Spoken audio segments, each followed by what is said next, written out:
It's Wulf, and I'm going to be showing you guys my entire PS3 collection. So this is part 2 of kind of a 3-part set of videos, although this one is the one that I'm actually recording first. But by the time this video comes out, you should already have been able to see the video where I talked about my favorite game console, which is PlayStation 3. Originally, I was going to try to do a bunch of these videos going through like my whole game collection, all my consoles, like all the games that I own. And I recorded a couple videos like that, but now I really don't have the time to do that before I go overseas for grad school, and so I just wanted to do one thing, and I figured, also apologies, my cat is wandering around, so if you guys hear any background noise in this video, that's probably what it is. But before I go overseas, there's not that much time, and I wanted to make a video about collection stuff, so I just decided to cut it down to my favorite game consoles collection. So I have a lot of PS3 games, as you guys are about to see today, so I'm going to just jump right into it. I'm just going to be showing the cases of them and just kind of talking about them as I go along. Don't think I'm going to show any gameplay or anything in this video, but anyway, and these also are in no particular order, as you are about to see. I just have them I have them organized by console, but I don't really have them organized by like what's my favorite or anything.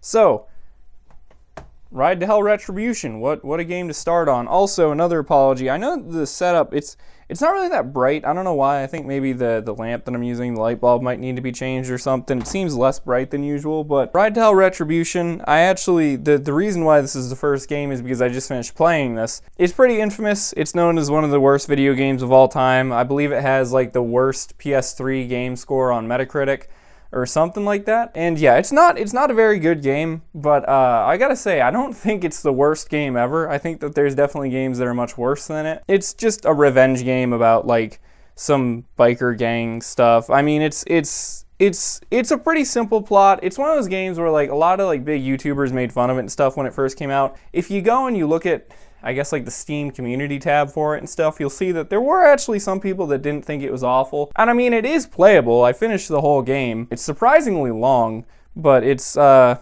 to Hell Retribution. It's infamous, so.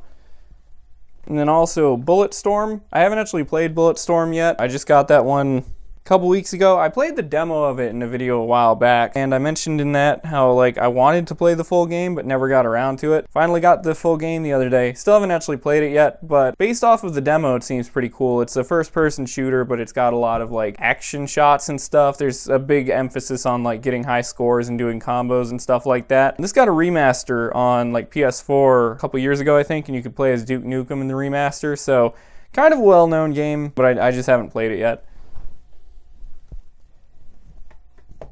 Lego Jurassic World. This is another recent purchase that I just haven't played yet. A couple weeks ago, I don't really know why, but I just kind of wanted to play some Lego games, so I got a couple Lego games, and this is one of the ones I got. This also came out on a whole bunch of other consoles, and I didn't really realize that. I would have probably been better off getting it on Switch or PS4 or something, but I got the PS3 version. It's a Lego game based on Jurassic World. So far as I know, kind of follows the usual Lego game licensed property formula. But again, I haven't really actually played it yet, so I don't really know that much about how it plays yet. On the other hand, Lego Batman the video game, I have played that. I played that a couple weeks ago. I played it pretty recently, but not super recently. It's pretty good, but I think I talked about it on a stream before. It's kind of interesting because I think that Lego Batman was the first like licensed video game that they did after Lego Star Wars. So even though it's got a lot of Batman theming and everything, it feels a lot like a Lego Star Wars game, which I guess eventually like it's all the Lego games kind of feel like that to some extent because that's the formula of the Lego games. It's pretty cool, although I just wish it had more characters. A lot of Lego games have really, really big character rosters, and this one's character roster is okay. It's not really that big. Like on the hero side of things, you pretty much just get Batman and Robin with some different costumes. For the villains, you get to play as a pretty good number of villains, but still not that many. Also, this game is before they did voice acting in Lego games, so it's kind of funny in some ways, but also I'm so used to voice acting in Lego games now that I kind of like, it was a little weird not to hear any characters talk. Cars Mater National Championship. Wow, the light is really reflecting off of like a hole in the case there. That game's a weird one. I played that one also a couple weeks ago. I think I played it right after I played Lego Batman. It's a sequel to the original first Cars game that came out after the movie. That game's kind of weird though, because it's not really a sequel as much as it feels like a DLC in a lot of ways. The game just kind of like drops you back into the world. Because I have the original Cars game on PS2. I haven't played it since I was a kid, but I remember it pretty well. It just kind of drops you back into Radiator Springs, and it's not really that well put together, actually. I'm kind of surprised that it got the really like positive reviews that it did, because it's not broken, but if I was a kid, I think I would have gotten really confused with playing it. But overall, I mean, the graphics for it are really good, and the couple of missions that are like actual missions in the game are pretty well put together, and the animations for the cutscenes and stuff are good. So it's not a bad game, it's just kind of a strange game. Terminator Salvation. That was another recent purchase that I haven't actually played yet. I'd like to play it soon. I don't really know that much about that game other than it's just a Terminator third-person shooter. Although I think I have this one memory when I was younger, when I was at like a Target, how they used to have those demo kiosks set up. I think I played a little bit of this game at one of those one time, and it just kind of stuck in my mind until I ended up seeing it again. Call of Duty Black Ops. I've done a whole playthrough of Black Ops before. It's kind of a middle ground Call of Duty in my mind. I don't remember if I had it in my top 10 list or where it was in my top 10 list that I did a while ago, but Call of Duty Black Ops is pretty good.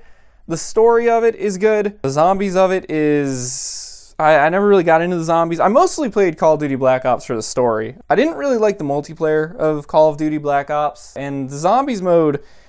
I know that there's a lot of interesting stuff in that zombies mode because it's like the moon level and everything is on it, but I never really played that much. And Ascension. I've played Ascension on Black Ops. Black Ops Ascension is one of my favorite maps. I do like that map a lot. But the story, though, in particular for Call of Duty Black Ops is really cool. It takes place in like the 60s, I think, and there's a lot of stuff about like mind control and things like that, and it's not like, it's one of those things where the Modern Warfare series is very much about like being a soldier, and the Black Ops series is very much about being kind of almost like a secret agent in some ways, and this game especially like leans into that.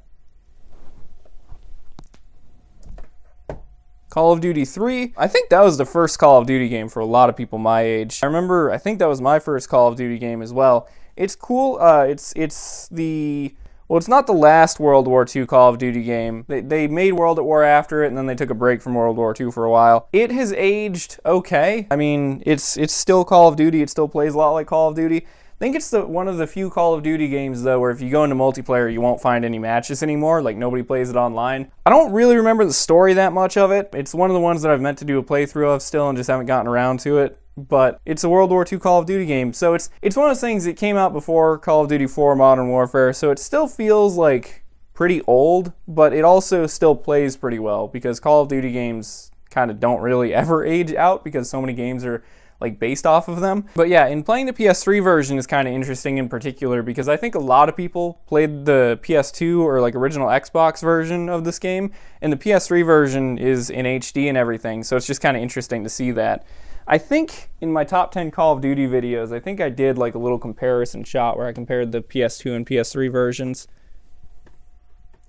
Escape Dead Island. So for one, I bought this used, but it was the Walmart version, and the code actually did still work for the full Dead Island Game of the Year edition.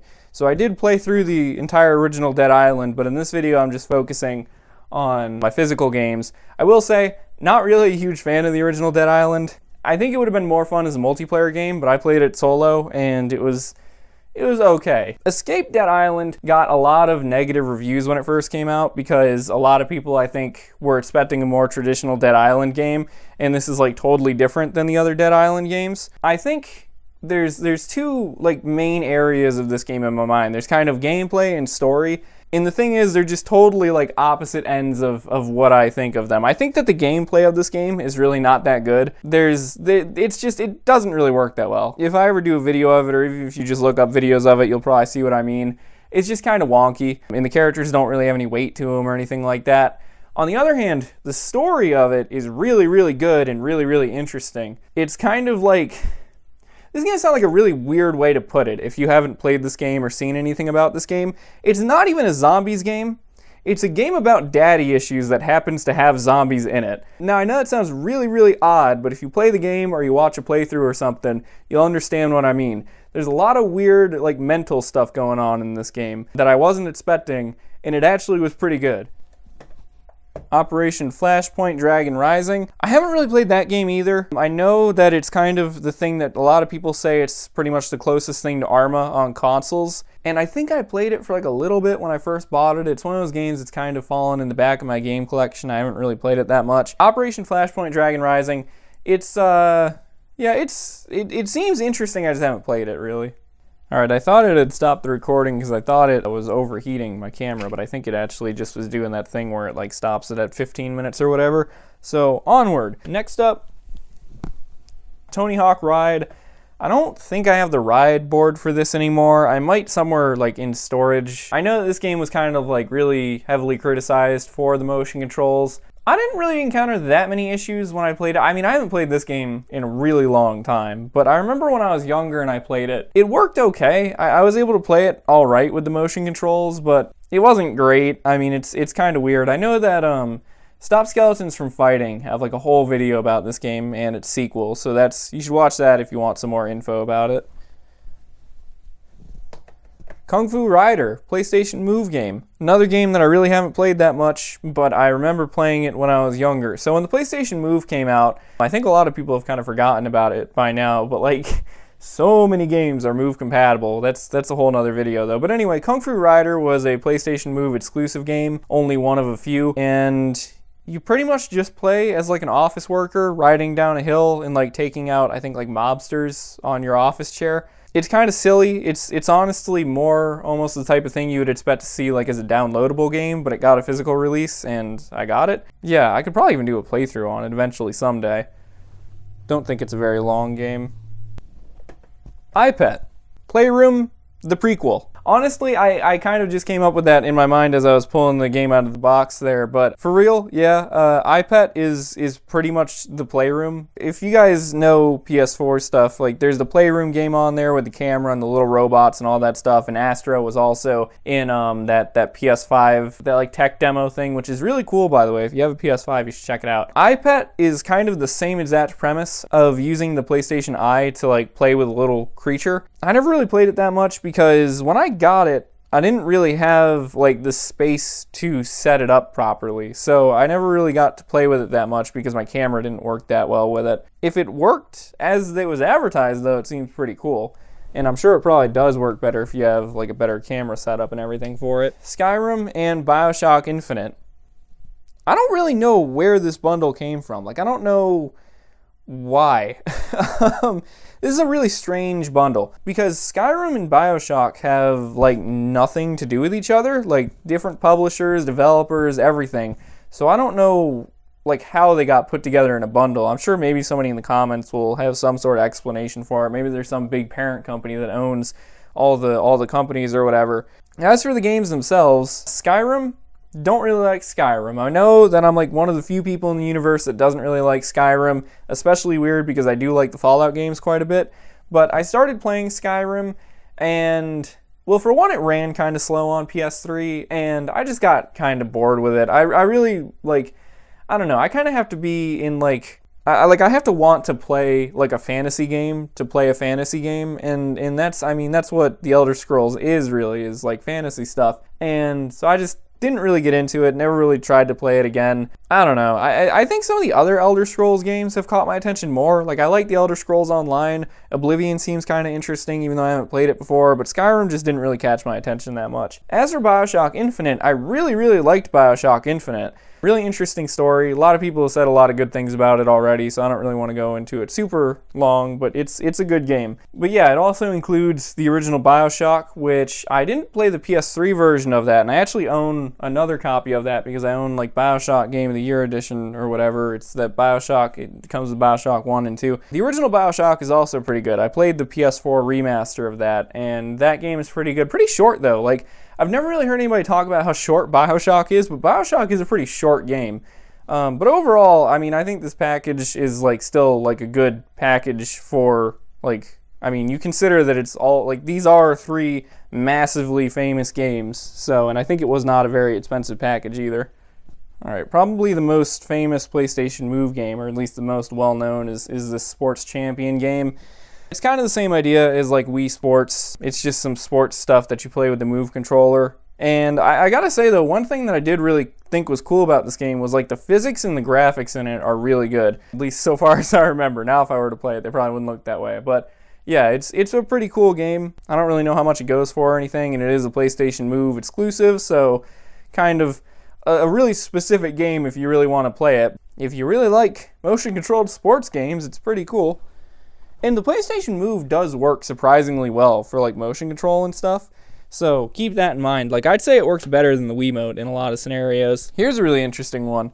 PlayStation Move Heroes. I haven't really heard many people talk about this game before. So it's got Sly Cooper, Jak and Daxter, and Ratchet and Clank, and also Bentley from Sly Cooper. But the Sly Cooper series the title is just Sly Cooper. Anyway, it's got all three of them. I don't really entirely remember the story, but I think it's one of those things where they all get kidnapped from their own universes, and they've got to complete sports games pretty much to win over each other or whatever. And I didn't play a ton of it, but it was really interesting because at the time it was like the newest entry in, I know Sly Cooper, because Sly Cooper is my favorite of the three series is represented here, but I think it was also the first entry in Ratchet and Clank and Jak and Daxter in a long time too. So kind of like this really weird, sudden, like new entry in all these series that hadn't seen anything in a while, and I really don't hear anybody talk about it that much. And I mean, I don't know if it's canon or not or whatever, but it still is kind of interesting.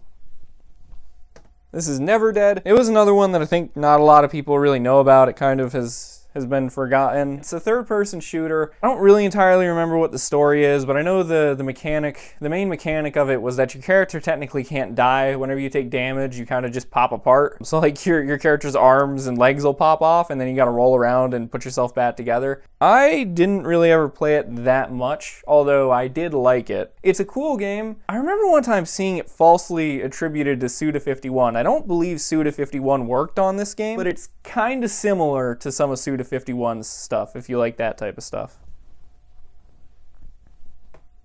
Borderlands Game of the Year Edition. I've mentioned before, I'm really not a huge fan of the Borderlands series. I think maybe I just didn't get into them at the right time. Like maybe I should try them again because I know a lot of people really like them. First Borderlands though, I just got really bored with it. I know that a lot of people love Borderlands, but I just remember playing it and just kind of like, it just felt like the tutorial went on like forever kind of, and I just never really got into it. But this is a Game of the Year edition, it comes with all the DLC and everything. I remember one of the things that mainly made me not interested in playing it was like I got to the first major boss in it, and then I got kind of like stuck there because it was like the game wanted you to do all the first like side missions before you got to that first boss, and I just kind of wanted to like get on with the game, and that just got me kind of annoyed. Need for Speed Most Wanted. So this is one of the Criterion Need for Speed games. I think a lot of people do like this one. I remember having a bit of fun with this one on multiplayer in particular. I don't really remember playing much of the story. It's a Need for Speed game, but since it's one of the Criterion ones, it's also kind of like a Burnout game. There's like a lot of like combat sort of and like car crashing and stuff. It's kind of weird if you play this on a different PS3 than you originally started with. Some of your save data stuff can get kind of screwed up. Not in like annoying way, but like you won't have any of your cars, but then you'll also still be like top of the most wanted list. Like if you finished it before. That happened to me when I tried to play it before. It still works fine though. It's just kind of like weird looking on your menus. But yeah, it's Need for Speed Most Wanted. I think a lot of people have played this game, so I don't really have a ton to say about it. One fun fact though, I think that was the first time it's got that one song. I don't think it's technically a Charlie XCX song, but it's like featuring Charlie XCX, that one with the, you know, I push your stuff into a bag and push it down the stairs. Kind of interesting because that was like the first time I ever heard one of her songs, and then like a couple years later I met her when I was in college because I worked at a concert she did.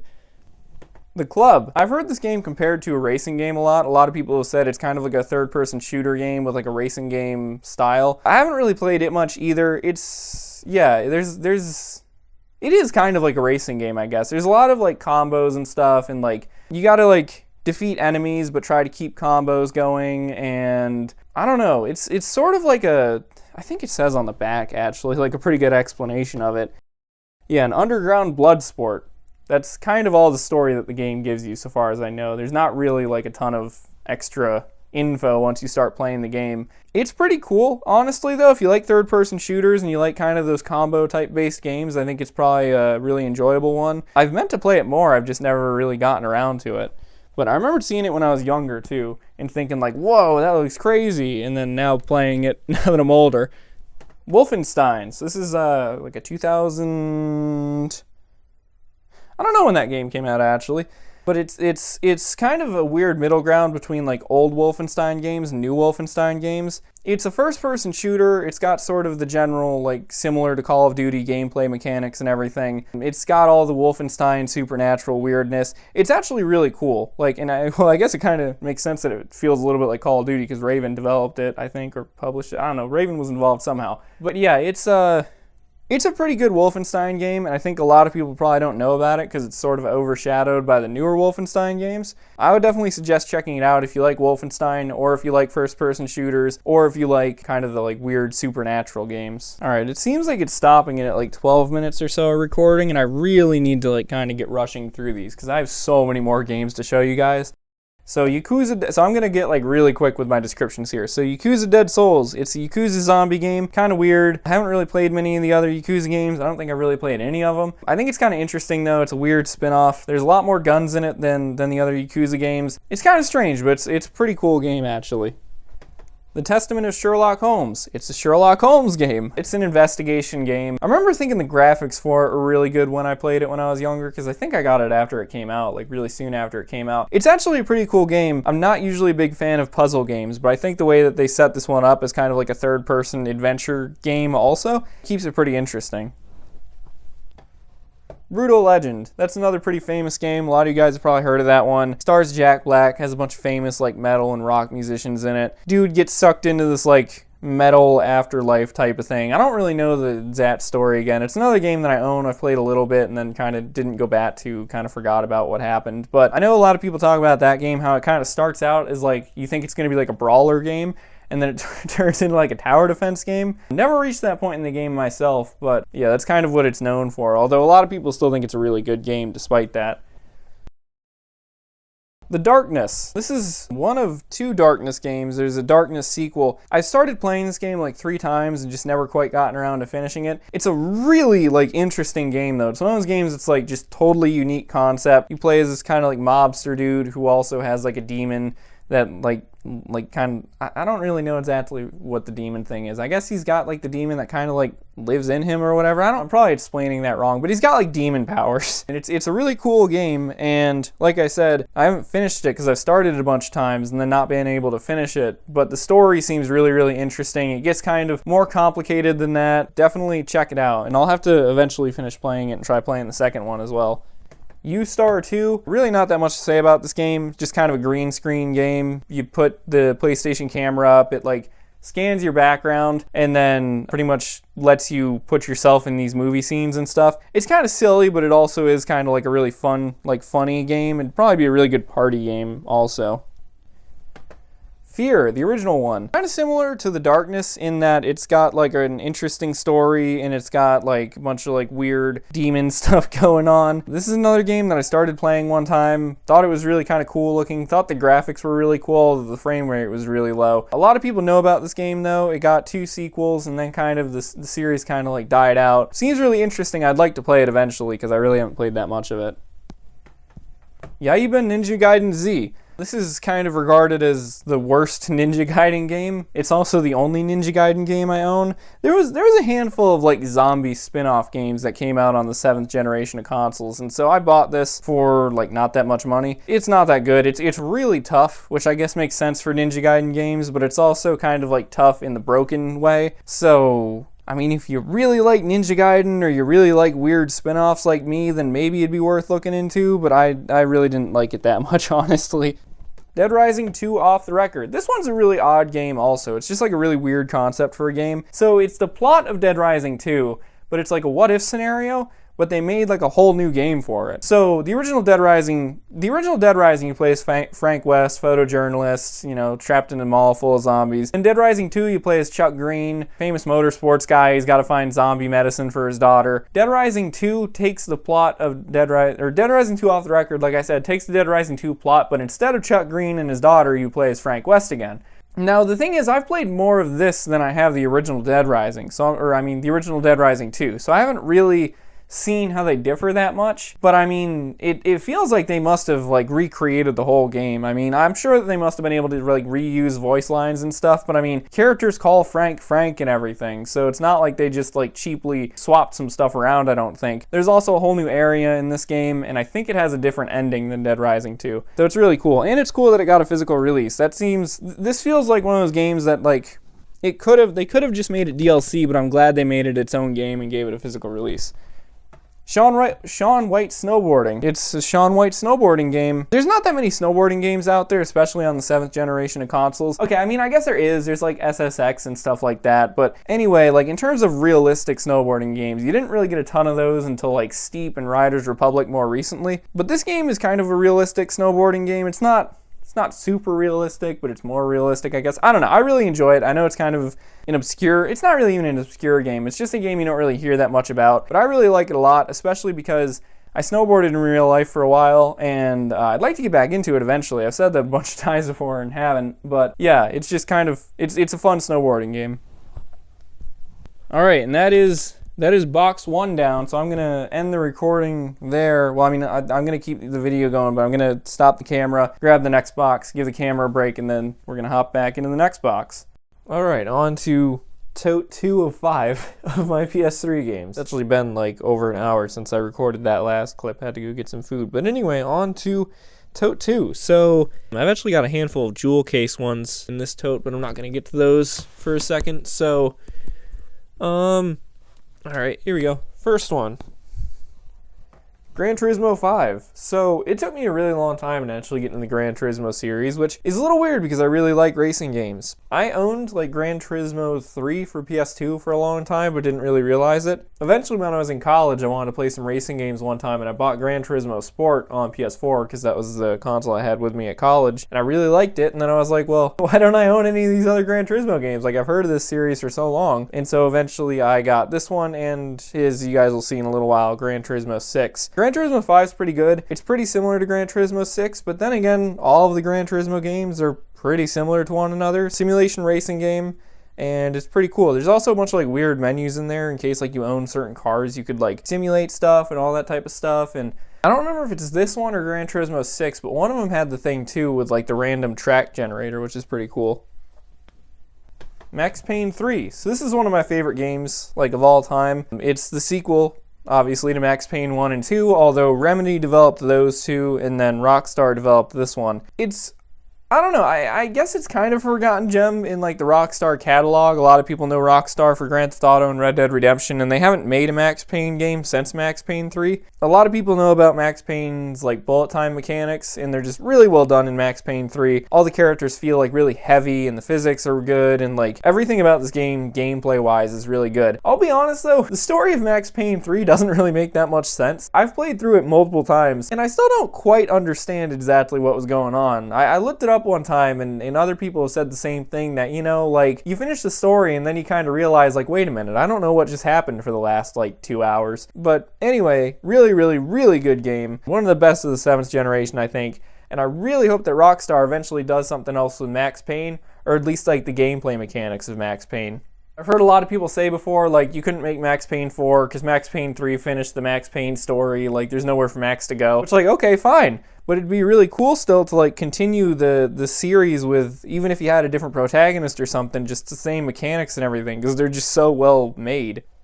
Split Second, I made a video about that one before. I pretty much described it as if Watch Dogs is like car combat stuff with the hacking was its own game. It's a racing game, but as you race, you can like trigger different stuff around the levels to like blow up and things like that, and, you know, wreck the other racers and stuff. It's pretty cool. Kind of a tough game though.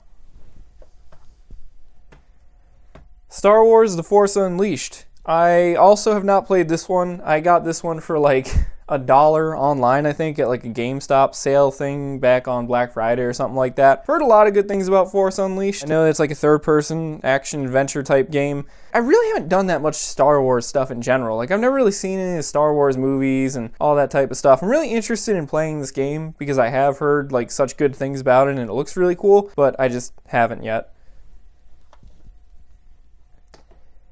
Remember Me.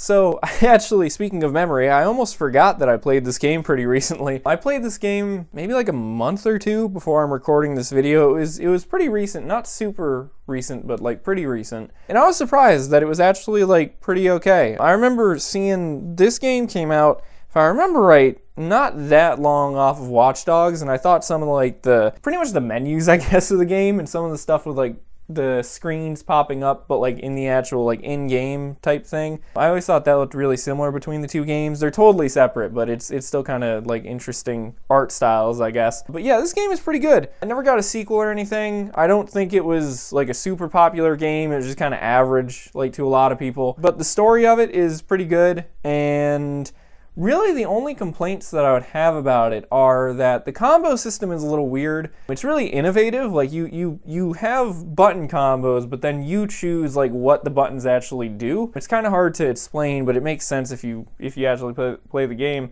That's pretty cool. The only other thing if you can, I would actually suggest maybe playing this game with a different language and then like having the English subtitles on. I played this game and the voice acting for it is just really not that great. Like a bunch of it's weird because like some of the voice actors are really good and then some of the voice acting is not that good. So in some ways, I think it would actually be better to maybe play it with like French audio because the game takes place in Paris, and then with English subtitles. But yeah, that's the only complaints I have about it. It's a pretty cool game otherwise. Need for Speed Shift, that's one of those Need for Speed games that's not actually a street racing game, but it's kind of like a simulation game. It's the normal racing game thing. You want to be the very best that there ever was in the racing world, and so you start out racing kind of normal cars, and then you work your way up to racing like hypercars and stuff. One of the things that's really notable about this game is just that it has like a really good sense of speed. Like the cars feel like realistically heavy and everything, and they get thrown around, and it's just really well made in that aspect. I played this one also not super recently, but not that long ago, and I really enjoyed it as well. Not super long game either, which is actually kind of nice because some games are way too long.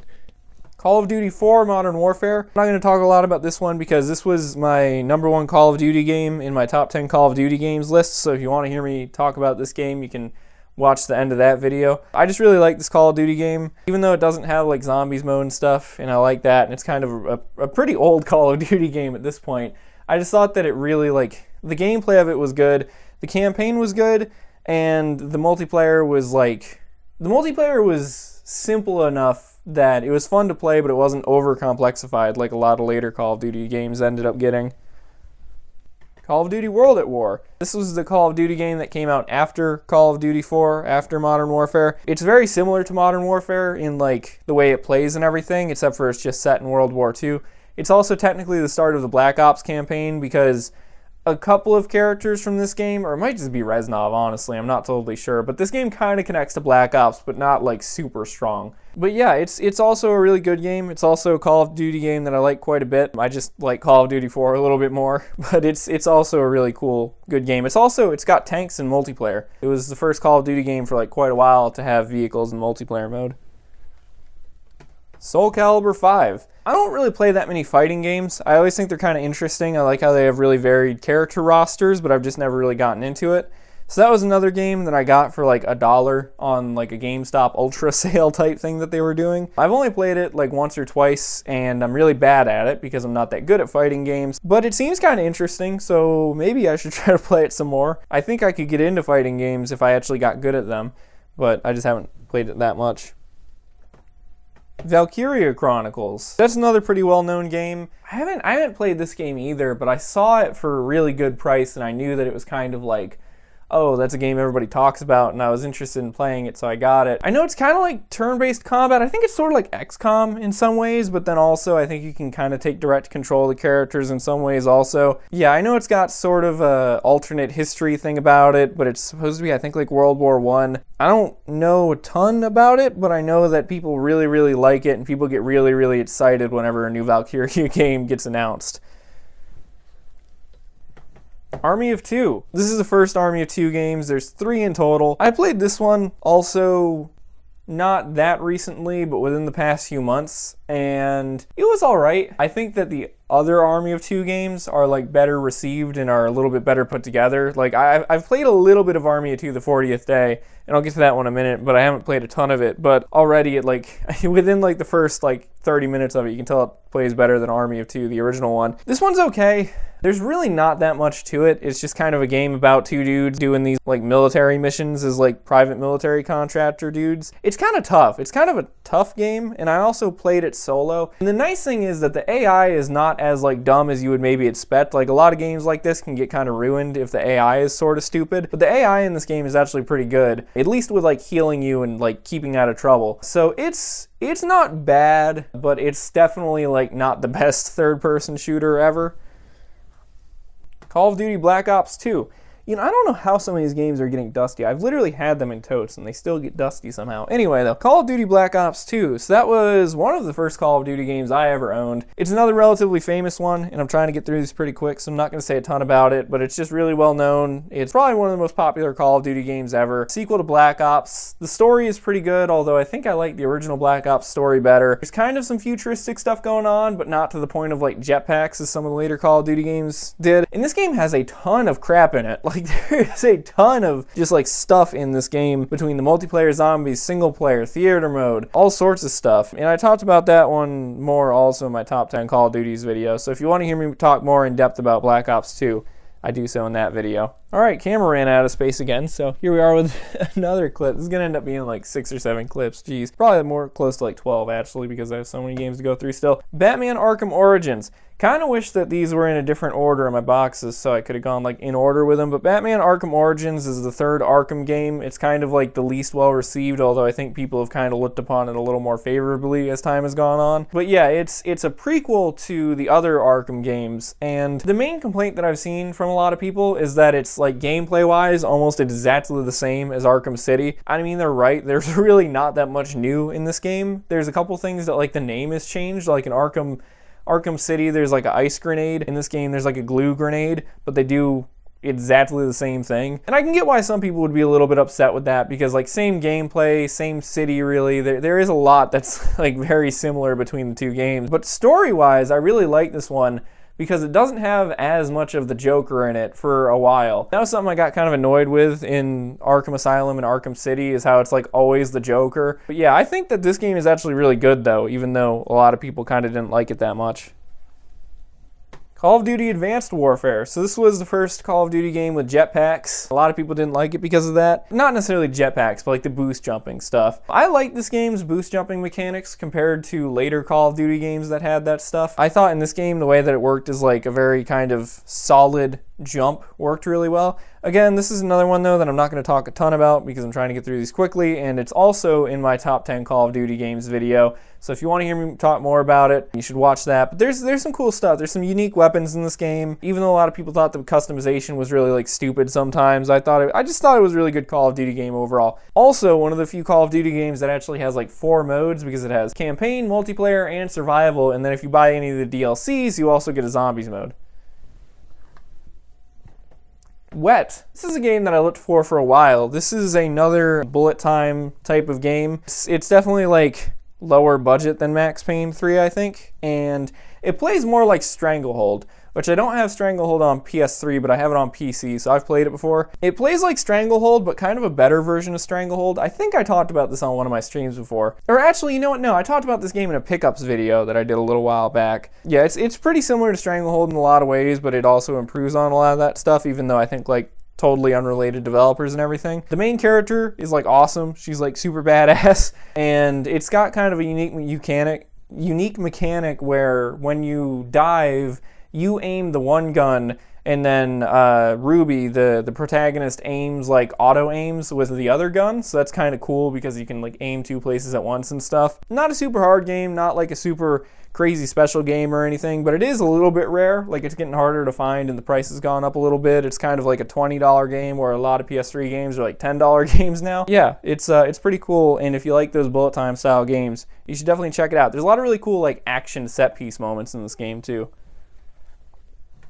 Call of Duty Ghosts. This was the first Call of Duty to also be released on PS4 and Xbox One, so it was the first 8th generation Call of Duty, but it also came out on 7th generation, came out on 7th generation consoles beforehand, because this came out before the new consoles came out, but it came out really close to when the new consoles came out, so then it came out for those also. I don't remember, I think that this one might have been in my top 10 Call of Duties list. I don't entirely remember, but I like the story of it quite a bit. Honestly, I don't really have a ton else to say about Call of Duty Ghosts, actually. The multiplayer was okay. It was a little weird. It was kind of this weird, like, middle space between the older Call of Duty style and, like, the newer style with, like, animations and stuff. It's got extinction mode to it also, which is kind of unique. It's the only Call of Duty game with extinction mode, which is sort of like zombies, but you're fighting aliens, so it's a little bit different because the aliens are, like, smarter and stuff. But yeah, the story mode to it I thought was really cool, and there were some really good set-piece moments in this game.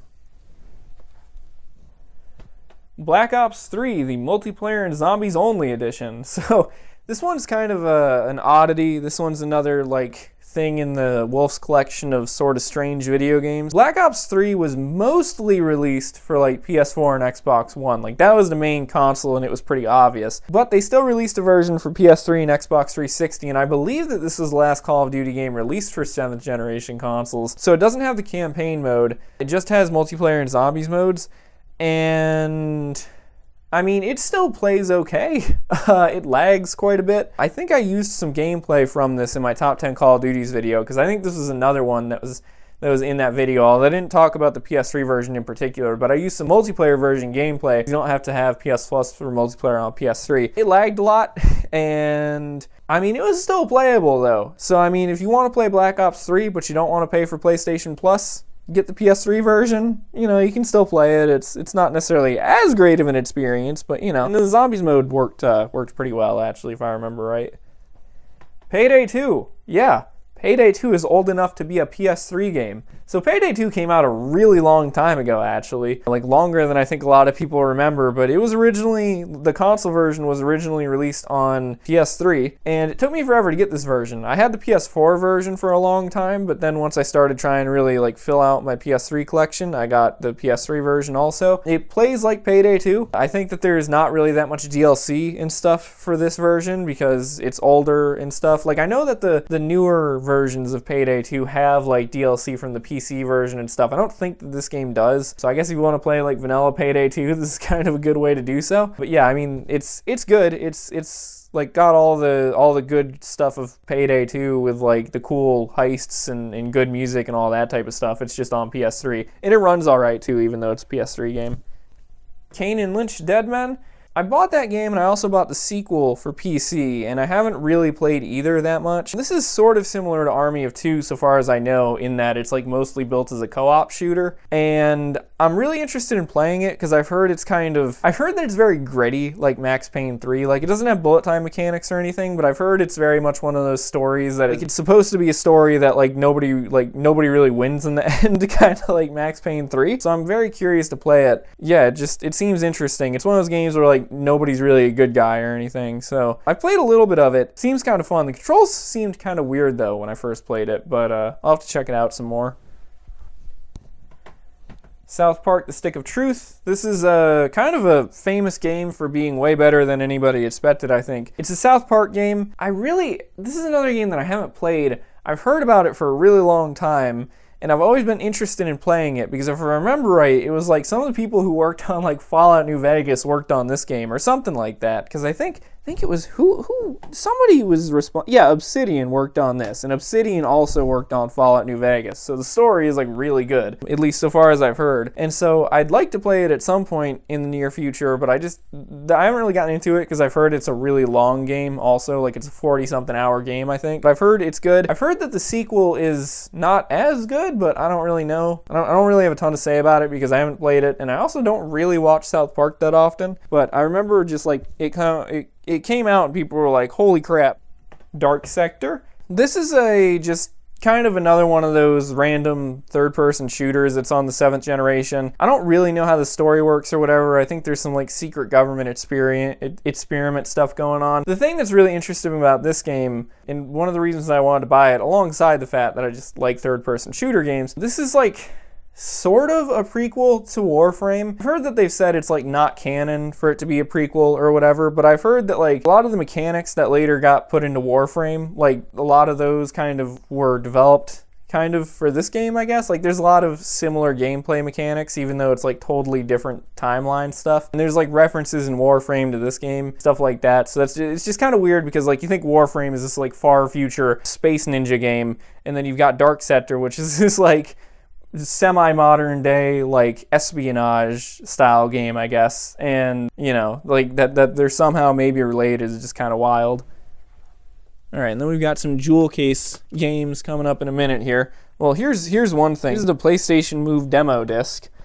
I've not actually played that, I don't think. And the truth is, I think I actually own all of the games that are on there at this point. So maybe an interesting video to make checking it out at some point. But yeah, it's just like a bunch of demos for PS Move games. And again, I think I own all of those games now. So Borderlands, the pre-sequel. I got that one. Also, GameStop, like big sale last Black Friday. I got it for like $1 or whatever. Also, I'm not super into Borderlands, but I thought that one seemed kind of interesting because I remember back when it was like, before it came out, they kept talking about how it took place on a moon or whatever, and so there was like different gravity or something. Again, I only paid like $1 for it, so maybe I'll play it eventually. Seems kind of interesting. I've always been interested in spin-offs and stuff also, and this is a spin-off. Fun story about this game, I think I told this story on Twitter. Fun story about this game is that I bought this, like I said, from GameStop, and I got it, and originally it had the full case and the manual and all that stuff, and I was like, oh cool. And then I realized that there was a dead earwig bug in the case, and I was like, wow, that's horribly gross. I was really kind of annoyed too, because it was in like a really obvious spot, and it's like, I get that, you know, off in a warehouse somewhere that bugs might get into stuff, but like, come on man, you know, you're really gonna ship it to me with this dead bug like clearly visible in it? But anyway, I cleaned it off and everything. I got rid of the original case, all that stuff, but I was kind of annoyed about that. So next up, Call of Duty Modern Warfare 3. I used to have the case for that, and then when I went through and like, I cleaned like all my games over the past year, and when I was doing so, if I remember right, the front cover actually ended up being like really gross when I took it out, so that's why it's in a jewel case now. But Modern Warfare 3 is... You know, I really don't remember it that much. I know I liked it in the like realism department of Call of Duty because the Modern Warfare series is pretty like realistic and like down to earth with the whole military thing. I like the survival mode in it. Also, I just did that stream, part of the pre-grad school stream extravaganza recently as I'm recording this, but it might be like a long time ago when this finally gets uploaded. But I played through like all the survival levels, and I still need to go back through and edit all those and put those for ZWR records and stuff. But anyway, yeah, Modern Warfare 3 got pretty good graphics too, also for being a PS3 game. Brink. This game was supposed to be a big deal. This was supposed to be a big deal because it had like free running and parkour and stuff in it. I've played it a little bit before, and the thing that I think doesn't work for this game, because very clearly like free running and parkour first person shooter games eventually became really popular. The thing that I don't think works for Brink is that the characters move really slowly. The time I played it, I remember feeling like the characters were moving really slowly. Like they still ran and like hopped off walls and everything, but it just never really felt like they were running. It felt like they were always walking everywhere, and that got kind of annoying. I don't think that this game really has a story either. It kind of just has like missions, so it was another one of those kind of mostly multiplayer games, so that also didn't really work out the greatest for it. I see like memes about it and stuff even still today sometimes. Eat Lead, The Return of Matt Hazard. I've really never heard anybody talk about this game. It's a third-person shooter that's supposed to be kind of a parody of video games in general. The main character, even though it sounds like a sequel, it's not. It's one of these like fake, like famous characters. The main character, Matt Hazard, has kind of a very like video game history where he's supposed to be almost sort of like a Duke Nukem, or like maybe like a, I don't know, like a Doom guy or like a BJ Blazkowicz or whatever. Like he's got this like history of all these games, and again, it's not like real or anything, it's part of the story. But in this game, he kind of like, it's a third-person shooter, and he kind of fights through all these different like third-person shootery worlds, and I haven't played it that much. It doesn't seem that bad. It plays pretty well, and it seems kind of interesting actually, because it does all the like different like settings and stuff because of the story. I'd like to play it eventually. I just really haven't played it that much. And I actually have a really specific memory with this game. One time when I was younger, I was at like a Toys R Us and they were doing like a buy two get one free sale, and my mom was gonna let me like get some games, and I picked out two, and then she was like, okay, we'll pick out a third one because it's buy two get one free. And I was like, no, I was like, I don't want a third one. And she was like, what? And I was like, I just don't want a third one. And she was like, literally, just pick out any game because it's free. Like, just pick one. And I thought about getting this one, and then for some reason I just didn't. And then like however many years later I wandered across it again and decided to get it. Alone in the Dark Inferno. That game is another one that's kind of like not super highly received, I don't think. I don't really remember why. I think just some of the mechanics of it are weird. But it's also a pretty unique game. There is a lot of like experimental mechanics in it and stuff, and there's like first-person gameplay and third-person gameplay, and I don't really know like the story behind it or anything. I know it's part of the Alone in the Dark series, and that's kind of a series that has like a big expansive history and stuff. I think it actually is a game that if you go into it knowing that it's not going to be the best game ever, I think you can still get a lot of fun out of it, because there seems to be some really cool stuff in it still. Weirdly enough, I think you also don't have to actually play through the story of this game. I had never played it before, and then like the first time I went to play it, I realized that like all the chapters were unlocked, so I think you can just kind of jump around to wherever you want in it without actually like playing the entire game. Unreal Tournament 3. It's Unreal Tournament. I mean, this is one of the most well-known game series out there, so there's not really a whole ton to add to that. One of the unique things about this game, though, is that they had, like, mods somehow for Unreal Tournament 3 on PS3. It's something I could probably make a whole video about, but I would need to do a little bit more research. I'm not entirely sure how it all works. Oh, also, my camera's battery is about to run out, so if the camera just abruptly cuts off, you know why. Yeah, I'm not totally sure how that all worked. It somehow, there was, like, some mods you could play on the PS3 version of this game. Enemy Territory Quake Wars. It's like a mass multiplayer FPS that is like Quake themed, although it's also like Enemy Territory is a different series or something, because they had like Enemy Territory Wolfenstein, I think. I haven't really played that much of this game, but I remember playing it one time a couple years ago, and so like still well after it came out, and there were still people online playing it. I don't know if it still works anymore or anything. I remember it seemed kind of cool, like big MMO shooter game. Well, not MMO, but big like, you know, huge multiplayer shooter game. There was a couple of those on 7th gen consoles, and they were always kind of cool and ahead of their time, so this is another one of those. Alright, Batman Arkham City. This is the second game in the Arkham series. This one is one of the most popular, if not the most popular of the series, I'd say. It's a sequel to Arkham Asylum, and instead of taking place in the asylum, it takes place in the whole, like, city prison thing. I played this one pretty recently also, like I played Arkham Origins recently. It was cool. I do think, though, in some ways I got a little annoyed with the story. Yeah, this one was the story that I got a little bit especially annoyed with, because, like, I don't really think it's a spoiler because it happens within, like, the first hour, but long story short, Joker gets sick with something and then infects Batman with it, and it feels like it should just be a small part of the story, but the story just totally shifts to be about that, and I just got kind of annoyed because I was like, well, didn't I just fight Joker in Arkham Asylum? But, you know, I mean, it's like sometimes the Arkham series, I like it, but it just sometimes feels like Batman kind of just wanders around and does tasks. Like, he just kind of keeps running into people who ask him for things. But yeah, it's still pretty good, and it's really popular and everything. Destiny. First Destiny came out on PS3. Fun fact, I own this on PS3 and PS4. Never played either version of it. I've got both of them for like $1. I think I got this version for like $1, and I got like the PS4 version with a bunch of DLC for like $5, and I have never played Destiny. Not the full game. I played like a trial of it like one time. I thought it was cool, but I just never got into it. So I'd kind of like to get into it eventually, because I do like FPS games and everything, but I just haven't gotten into it yet. I know that there's just so much crap in Destiny is one of the main things, and so I'm always hesitant to get into those really, really big games, because especially so long after they've come out, because there's just so much stuff in them that it's like overwhelming sometimes.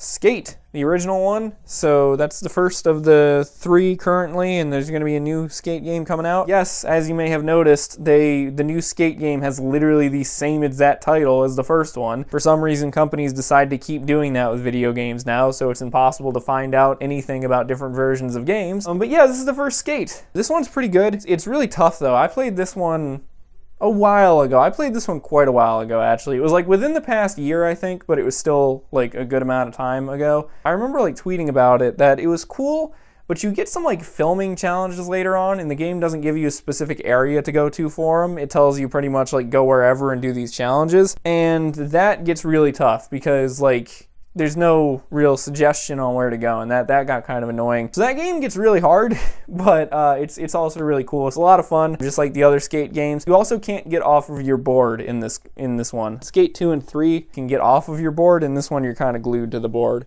Battlefield 3. I'd really like to play through the whole of like Battlefield 3 eventually, and the other Battlefield games, do some playthroughs of them and stuff. But I like this one is it's cool. I've played the multiplayer of it a little bit. I've heard that the story is really good. I just haven't gotten around to like playing the story too much. I saw that there was like some clips online before where like there was just some really cool looking missions. And I've played the multiplayer of it, and it's pretty good. It's a lot like Battlefield 4 and stuff. So yeah, it's a Battlefield game. I'd say Battlefield 3 is kind of where it's like the modern Battlefield games sort of started, although Battlefield 1945, I think it was, kind of also started that. Oh wait, did I forget? I think I forgot a jewel case game. Hang on. Ah, I did. Oh, I did. Yes, I did. Oh boy. Rogue Warrior. Yeah. It's Rogue Warrior. I did a playthrough of this recently, actually. I think as of right now, it's the most recent playthrough that I've done on the channel. A lot of people really hated on that game, and a lot of people think it's one of like the worst games ever. And I'll be honest, like the story of it isn't that special. Like nothing about it's that special, but in terms of bad games, at least it's not broken. You can play through that whole game, and the gameplay mechanics are like fine. They're not anything special, but at the least like characters aren't warping through walls or anything like that I saw. It's if you go into it not expecting a serious game, if you go into it expecting it to be really silly, because what's his name? The main character, he's played by like Mickey Rourke. I can't remember his actual name, but Richard Marcinko, I think is the character's name. He swears like every other word, and it's kind of hilarious if you go into the game knowing that and like not to take the game seriously. So yeah, I think that again, if you wanted a serious military shooter game out of this, definitely not the way to go. But if you want something that's just like goofy, it's like a fun, super fun game. Midnight Club Los Angeles. As of right now, this is the most current Midnight Club game, and it's pretty good. It's kind of interesting to see also, because this game came out before Grand Theft Auto 5, and so this game takes place in Los Angeles, and Grand Theft Auto 5 takes place in Los Santos, which is like very similar. It's kind of like a fake Los Angeles, and it's kind of interesting to see how some of the areas in this game look super similar to areas in Grand Theft Auto 5. It's cool. It's a good racing game. It's got licensed vehicles and everything. Yeah, it's probably one of the better street racing games of the 7th generation. But yeah, Midnight Club Los Angeles it's a cool game, and I really enjoyed playing it. I didn't finish it, I don't think. It's cool, but I will say I got a little bored with it eventually. Like, I know racing games aren't always supposed to have stories or whatever, but at one point eventually I kind of got to a point where I was kind of like, I was playing it and I was like, you know, I don't really feel like I'm getting any advancement in this game. Like, I felt like the main goal ended up just becoming like, okay, get newer, fancier cars and stuff. It's like, okay, but like, you know, is that it? Like, is that the whole point of the game now? So I got a little bit bored with it after that, but yeah, it's still cool. And again, a lot of people want Rockstar to make a new Midnight Club game, and this is the most recent one, so. All right, and another clip. It's been like another hour since I recorded that last clip. I had to well, for one, I had to let the camera battery charge for a little while, and then I also had to transfer a bunch of footage over. I'm sorry if I sound stuffy all of a sudden. I don't know why, but one of my nostrils is just stuffed up all of a sudden. It just happens to me sometimes. Anyway, I had one more game in this tote and then on to the next tote. This is Lost Planet. So, Lost Planet is a third-person shooter. You know, I really didn't know that much about Lost Planet, and then I ended up, I got interested in the series because it's a series that I've always heard a lot about and never really played it. And it kind of reminds me of Earth Defense Force in a little bit of ways, but I really haven't played this one, I haven't played the other ones that much, so I don't know. I remember one of them also had, like, you could play as Frank West as, like, not DLC, but I think an unlockable character, which is kind of interesting. Cool thing about this copy is it's actually a former Hollywood video rental, I think that's what it was. Yeah, Hollywood Entertainment Corporation. So former Hollywood video rental, which is always kind of interesting. So I bought this at like a used game store. They didn't have any normal copies of it, but I think it's kind of cool to own some of these former rentals anyway. But so on the back, it's got like different stuff than you would normally see on the back of a game. I don't know if well, for one, the synopsis. I guess the 7th gen, they kind of did game synopses on the back of games, but not always. So it's got like a game synopsis. And don't know if this would actually be on the normal case or not, but kind of cool to have it here. And then it's also got like all the controls and everything, so just kind of interesting. It doesn't have the instruction manual or anything, I don't think, but yeah, Lost Planet, the first one. I really want to play this game soon too. I think it's a series that I would like a lot. This is the Ultimate Rapture edition of BioShock. You can't really tell the difference between Canadian and American games that much, but I actually got this in Canada one time. So that's why it's got the English and the French on it. Sometimes here in the US you'll get games that have English and French or English and Spanish or all three on there, but in Canada a lot of the times they'll have English and French. So yeah, this one's Canadian copy of the game. So this comes with BioShock 1 and 2 and all the DLC, and I got it for, I don't know, probably a good deal. It was when I was younger and didn't have much money, so somehow I afforded it. I've played BioShock 1, but I didn't play it on this version. I played the remastered version. The thing that I've mostly done with this is I've mostly played BioShock 2's multiplayer on here. I've never actually played the story of BioShock 2, though. It's kind of funny. I think I talked about this on the stream before, too, but I've played the original BioShock in the remaster. I played BioShock Infinite, the original version on PS3, and then I've played BioShock 2, but only the multiplayer. I've never actually fully played through the BioShock 2 story. So, yeah, but BioShock 2 has really, really good multiplayer. So I've said that a bunch of times, talked about making videos or streaming it or something before, and just never can seem to find anybody online when I actually try to record, though. Tales from the Borderlands. So I've mentioned throughout this video that I really don't like the Borderlands series that much, but Tales from the Borderlands is different because it's actually like a story game, so it's not like a first-person shooter like the other Borderlands games. It's a Telltale game. It was kind of when Telltale was like in their prime of games and of making all their story-based games. I remember I played the demo for it like not that long after it came out, and I really, really liked the story. Like, I thought it was super interesting. So it took me forever, but I finally ended up eventually buying this when I wandered across it at one of the game stores in the area.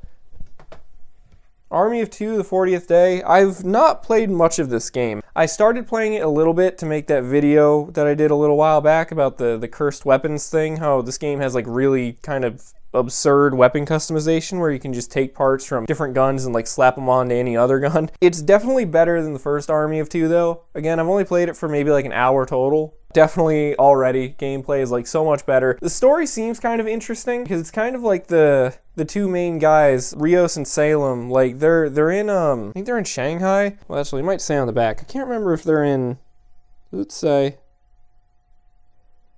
don't think it says. They're either, I don't remember. They're in either Hong Kong or mainland China, and I thought it was Shanghai, but I don't remember exactly. But they kind of get stuck almost in the middle of this like invasion, and I don't know, like I'm sure it somehow ties into them later on in the game, but I don't really know the story of it that well. But it just is kind of a really interesting idea to just kind of have these two military contractor dudes just kind of totally stuck in this like really wild situation, at least earlier on in the campaign. So I think that's pretty cool. I want to play more of it eventually. L.A. Noire, another very famous Rockstar game, really well known. I haven't really played it that much. I played through kind of like the tutorial to test out if it worked, because I've told the story before. I actually bought this game for like really cheap. I got it at a local game store that has a very scratched disc section, and they had that one in the very scratched section for like $1 or $2, and I think they wanted between like $8 and $10 for a normal copy. And so I looked at it, looked at the disc, I was like, this doesn't even look that scratched. And yeah, sure enough, it works. So it's a game in the, the 40s, and you play as a detective, and it's really well known, really easy to find info about if you want to know more about it. So I don't really know that much about it to talk about it, but it's like really easy to find stuff about it because it's such a like popular game. Red Faction Armageddon. This was the sequel to Red Faction Guerrilla. I don't think this might still be the most recent Red Faction game, but I don't think that's right. Red Faction Guerrilla was open world, and I think I have a copy of that on PS3 that I'm going to get to eventually, but Red Faction Armageddon it improved on a lot of the destruction mechanics, but it made it a linear game. But honestly, sometimes it's really nice to play through a linear game because they're so like straightforward. I would like to play through that game at some point because linear third-person shooter, kind of like perfect for a playthrough even, but I just haven't played it yet. But I really liked Red Faction Guerrilla, so I'm sure I'd like Red Faction Armageddon. The Walking Dead Survival Instinct. So this is another infamous game, very similar to what I was saying earlier with Ride to Hell Retribution. But I think that Walking Dead Survival Instinct is like actually legitimately like one of the worst games ever. I bought it because I always heard all the negative reviews about it and stuff, and then I looked up some gameplay and I was like, oh, you know, it doesn't look that bad. Yeah, it's actually kind of a broken game. So even if you like bad games like I do, it's the type of game that you still maybe actually wouldn't like. The thing with The Walking Dead Survival Instinct is just that it's one of those games that the combat is kind of broken, and since the game is mostly combat, that sort of breaks the whole game. It's playable for the first bit. For one, it lags a ton too. It's playable for the first while, and then I remember when I got to the first town, as I was trying to like escape the first town, there's just this like huge onslaught of zombies, and the game hasn't really given you any like that much ammo or weapons at that point, and it's hard to aim because of the gameplay of it being kind of broken. And it's just like one of those games that's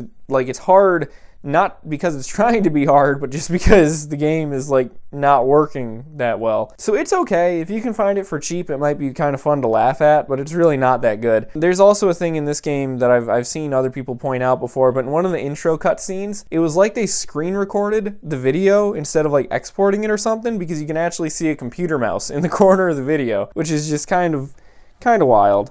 And you would think, like, such a big series, published by Activision, all that stuff, that it would be better, but no, not really. Resistance: Fall of Man. That's a pretty well-known PlayStation exclusive series, although it hasn't really gotten any entries in a while. I started playing that, and I thought it was kind of cool, but I got a little frustrated within I think I was about midway through the game, I read online, because it just got really challenging and tough, and the story really wasn't being interesting enough for me to justify like continuing playing it. I should probably go back to it eventually, because I really do try to finish games now. I don't really like not finishing games, but it's been a while since I played it, and again, I just kind of reached a point where I was like, the story isn't really being interesting enough for me to be interested in trying this level over and over again.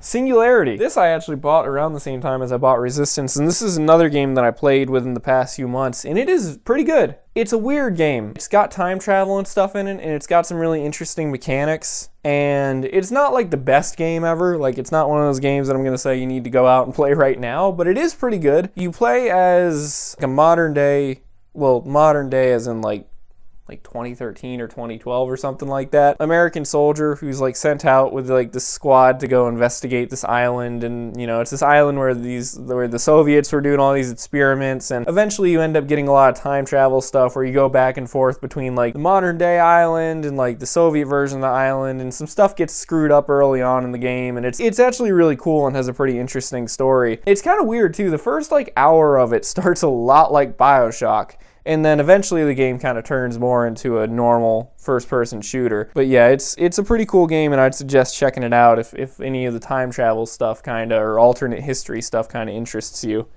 All right, and another clip. I really got to get moving faster through these. I'm taking up so much time. NCAA 08 football. This one I just bought because I was never really super interested in sports games, especially like college sports games. But now that I went to a college that's in a bunch of these college sports games, I've been more interested in getting them. So I've mentioned a whole bunch of times in different videos and on Twitter and everything that I went to Vanderbilt, and Vanderbilt's in a lot of these games. And Vanderbilt is in this game, actually. And I made a video about games that Vanderbilt is in. So it's just kind of cool to see, like, wow, I've been in that stadium in real life. Like, I lived next to that stadium for sort of 2 years, sort of not, because of the pandemic and everything kind of screwing up my time at Vanderbilt. But yeah, it's just cool to see my college in there. There's a lot of colleges in there. So depending on where you went to college, your own college might be in this game too.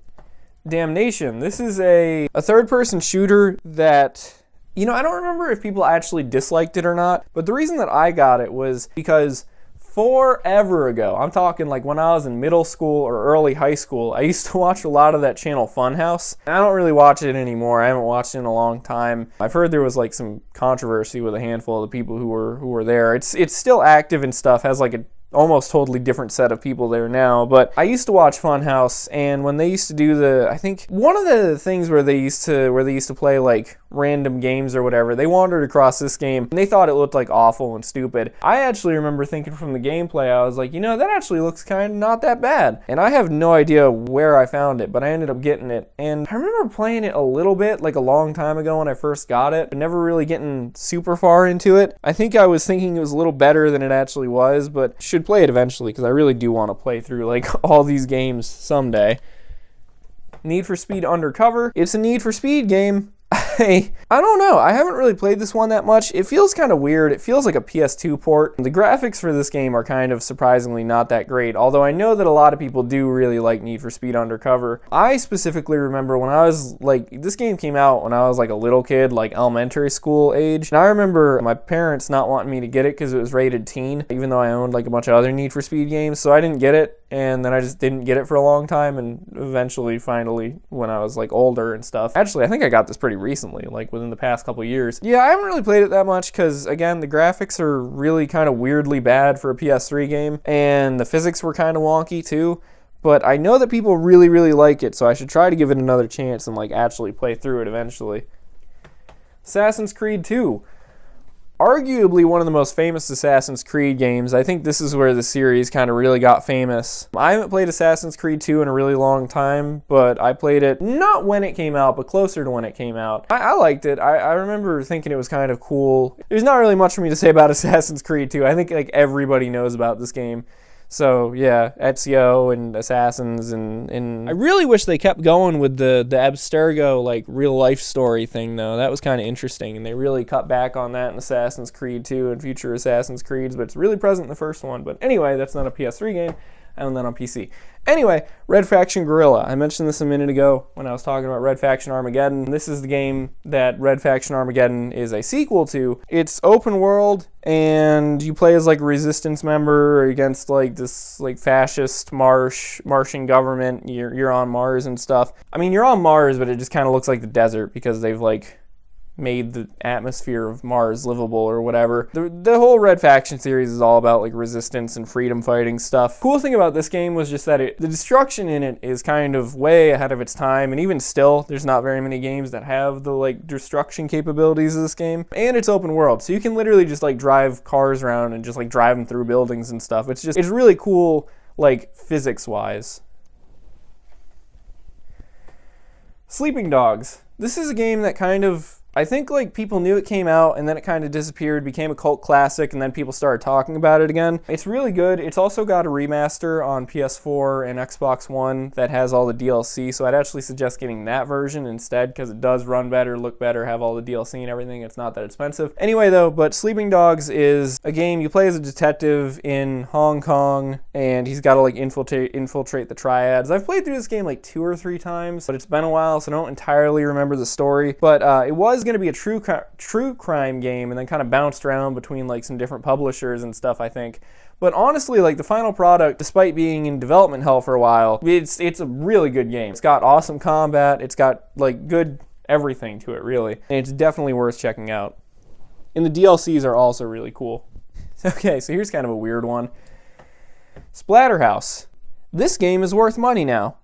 I didn't know that. I just found that out like within the past year or two. I've tweeted about it before. So the weird thing for me with Splatterhouse is that I don't really like this game that much, actually. Like, it's okay. It's a like brawler, beat 'em up, 3D combat type of game, you know, just a normal, it feels like a normal game to me. The thing about this game that I guess has it worth so much money now is that it's sort of the only way to play like a modern port of the original Splatterhouse games for NES or SNES or one of the really older consoles.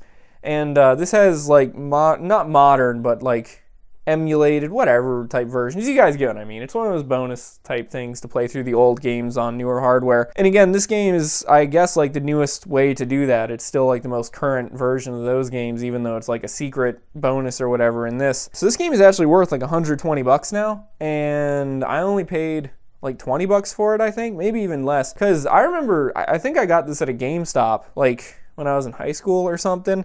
I just totally randomly saw it for like $10 and decided to get it, and now it's, you know, $120. So I guess good investment. I don't really plan on getting rid of it, but I guess it's one of those kind of lucky things where it's something that's worth a lot of money that I really don't have like any super close attachment to. So if it ever became like really, really valuable, I could actually like sell it and make a pretty good profit on it. Gameplay wise though, again, it's just kind of a normal game to me. I know that some people are really into Splatterhouse. It's okay. I mean, it's not bad. I think it's still kind of a fun game, but I was just shocked to find out that it was worth so much money all of a sudden.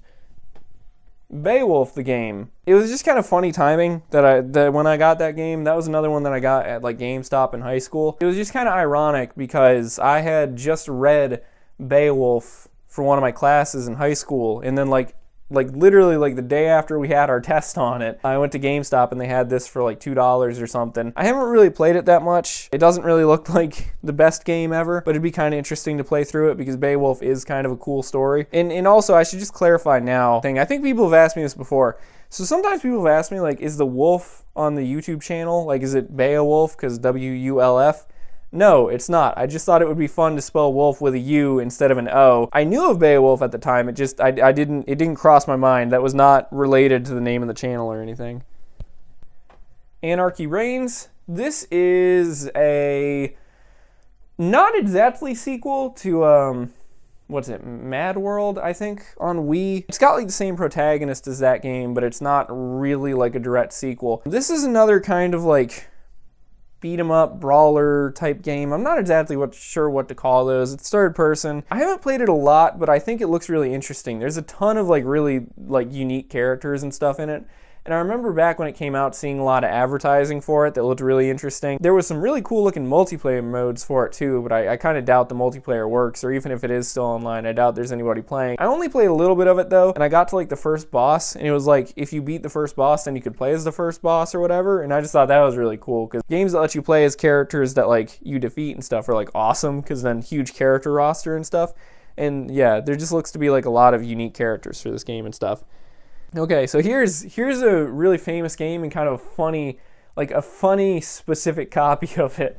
So Fallout New Vegas. So I got this when I was younger, right around release time, without really realizing like what the Fallout series was or whatever. And it was one of my best purchases, I'd guess, because this has ended up being one of the most like highly regarded video games ever. Yeah, Fallout New Vegas is a really good game. I know that on PC it's like a lot better because of mods and everything, and it runs better, but I played a lot of Fallout New Vegas on PS3 and I always had a lot of fun with it. Kind of funny too, because as you can see, I got it at a Kmart around release, so it was still $60. I think it was at like, I actually got it as a gift, but I like picked it out kind of thing. And yeah, so that just goes to show you the age of this game, is that I bought it at a Kmart. And there's like, I don't even know if there's any mainland Kmarts left. I know that there's some in the US territories, like in Guam and the US Virgin Islands and stuff, but I don't even know if there's really any left in the mainland US. And then on the back here, another kind of interesting thing. It had this "Do Not Sell Before" sticker. I feel like I must have gotten this a little bit after it came out, because I don't think, I mean, I would have been like 10 or 11 at that time, doing the math fully in my head right now, but I feel like I remember getting it after I was a little older, but I mean, I must have gotten it around this time. But yeah, so it was new enough that it even had the like "Do Not Sell Before the Street Date" sticker on it. I re-put that on there. It was somewhere else on the case before, but yeah. 007 Bloodstone, James Bond game that I remember seeing, and my dad and I both thought it looked really cool because my dad's a really big fan of 007 James Bond stuff. And then I just never got it. I was always interested in it.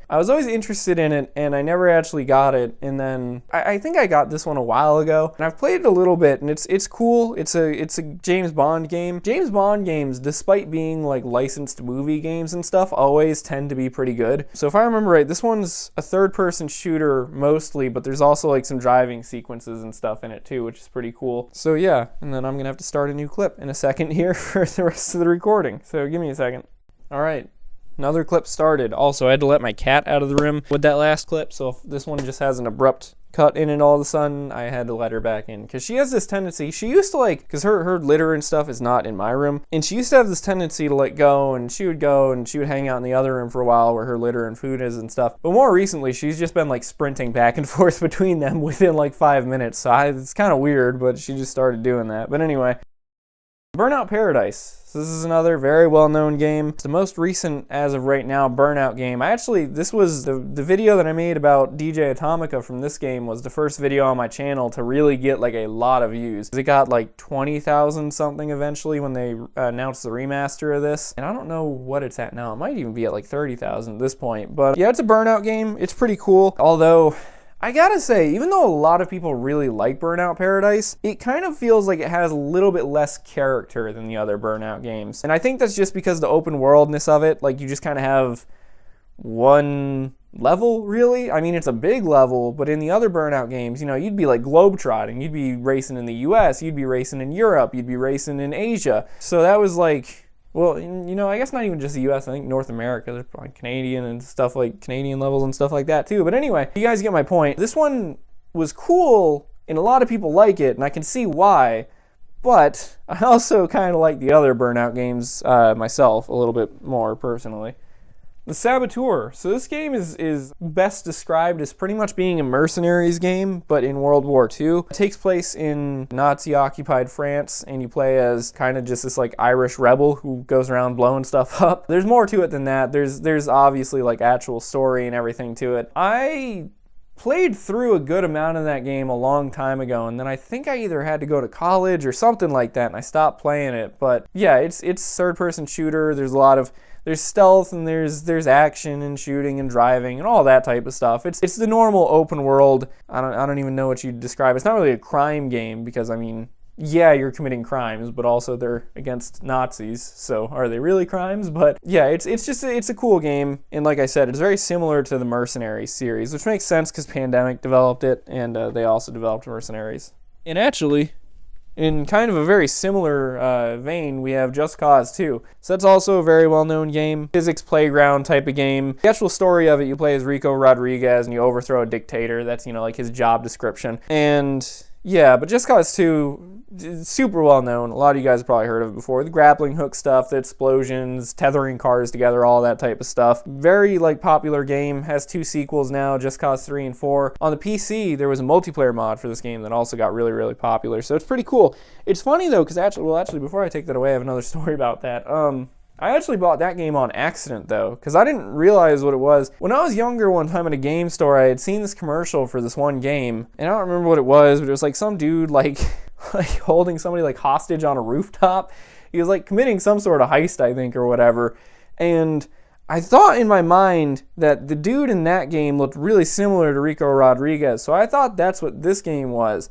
And I don't think it was, but I still really thought this game was cool because obviously it is really cool. I have no idea what that other game was though. Never seemed to quite figure that one out. It could have been, but I don't think it was. So here's kind of a personal favorite. Deadly Premonition, and also a game that I think is kind of going up in value.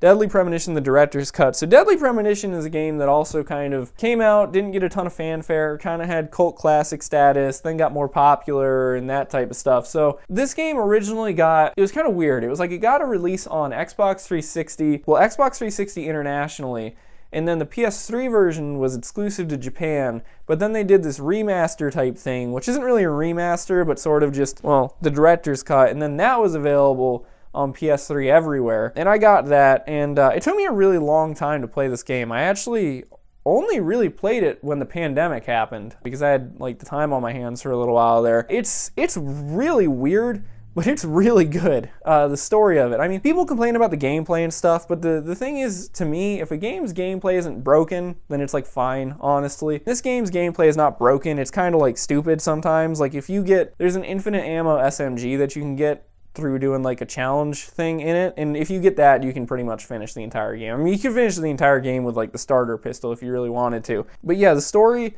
it's weird too, because it's one of these games that kind of varies between being like really, really lighthearted and then being like really, really kind of spooky and dark. And it's really cool, and like the whole atmosphere changes when it swaps like that and stuff. And it's very, very good. It also got a sequel, Deadly Premonition 2, which was Switch exclusive for a while, but I think is now also available on PC. This game also is available on PC as well. I also own the PC version. It's a cool game. I'm talking about Deadly Premonition 2 now. Deadly Premonition 2 is a cool game, and I'm glad it like expanded on the story. But it's kind of a prequel, and it's kind of weird. And there's a bunch of stuff that's in it that you're kind of like, well, that doesn't really make sense when like York did different stuff in the future, because we already played Deadly Premonition 1. But Metal Gear Rising: Revengeance, another pretty well-known game, partially for like meme status, but well-known nonetheless. Yeah, you like slash up robots and stuff. You're playing as Cyborg Raiden or Raiden, and it's cool. I really haven't played that much of it. I remember one time a couple years ago I started playing it, and then whatever happened and I got distracted and never finished it. Cool. There's also some really good DLC for this game that lets you play some other characters and stuff. So yeah, it's a really cool game. It's got some good physics in it too, with like the like slicing physics. But yeah, I think a lot of people know about this game already also. It's very good. Deserves a remaster. I've heard a lot of people talk about that. And it is technically a Metal Gear game, so there's that to consider too. The Godfather 2.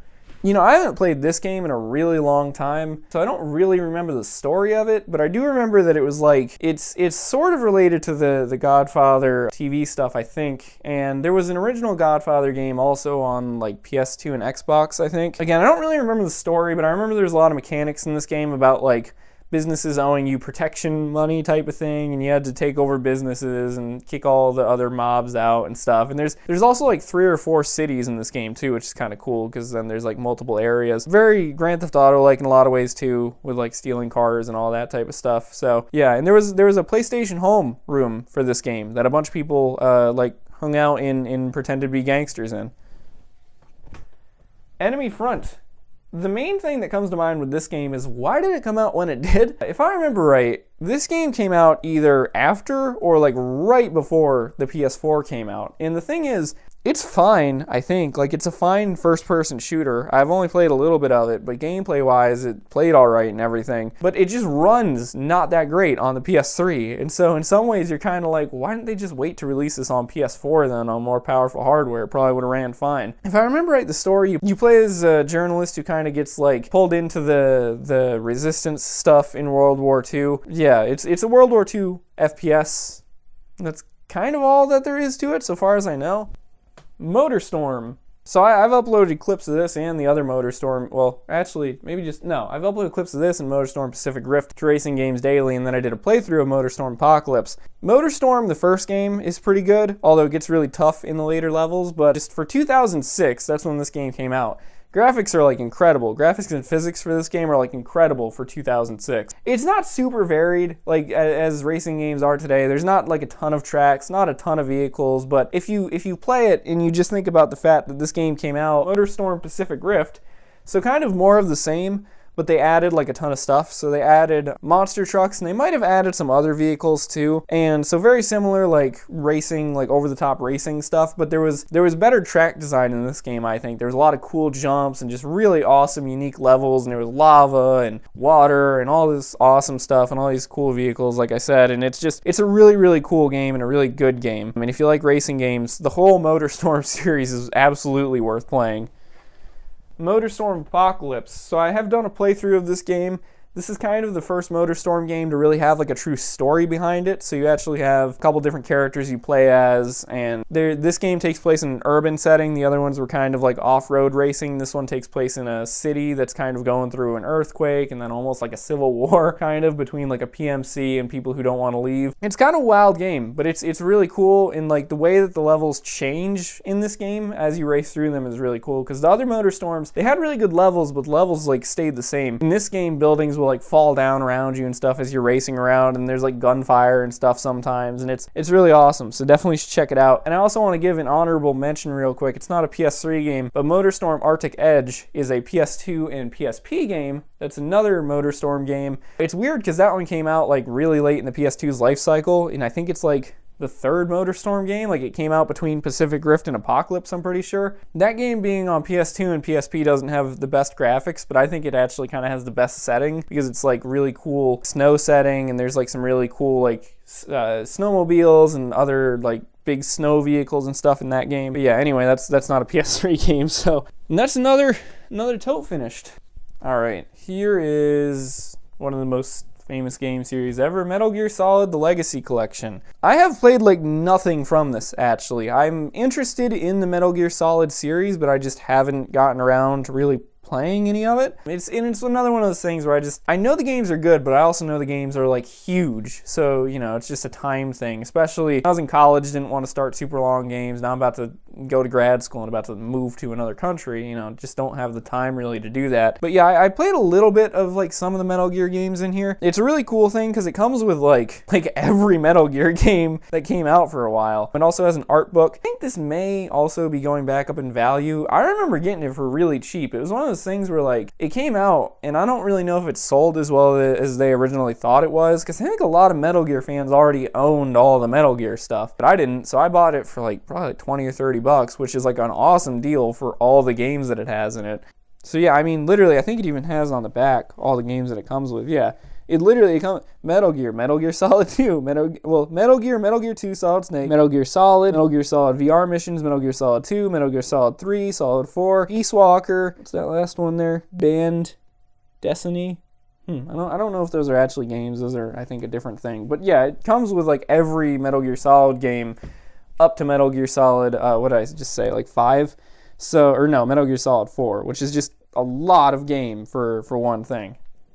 Driver San Francisco, pretty well-known racing game. Although it's not really a racing game as much as it's just kind of like a driving game, because its story isn't really based around like racing. You're playing as a cop and everything. This game had the really unique shift thing where you could like take over other cars by taking over the drivers and stuff. It's got a really good story. It's got really good gameplay. I actually just did a stream of this like last week as I'm recording this. It might have actually been last week yesterday, I think, that I did a stream of this, because the online services for the multiplayer for it are shutting down really soon, and they may very well be shut down by the time this video comes out. They shut down on September 1st, 2022, so kind of depends on if I get to edit this together or not before then. But anyway, yeah, very good game. You should check it out, although it's kind of delisted from like everywhere, I think, so it's a little bit harder to find a copy of it. But yeah, very good if you can find a copy of it.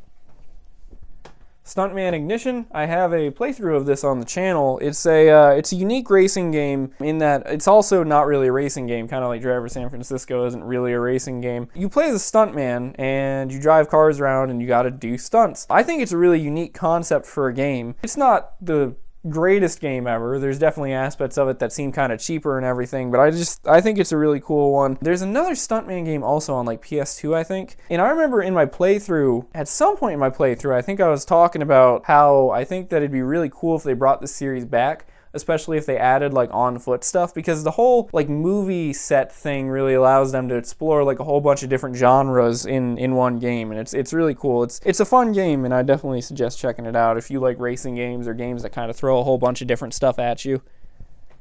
Fast and Furious Showdown. This is another one of those games that's really kind of known for not being a very good game.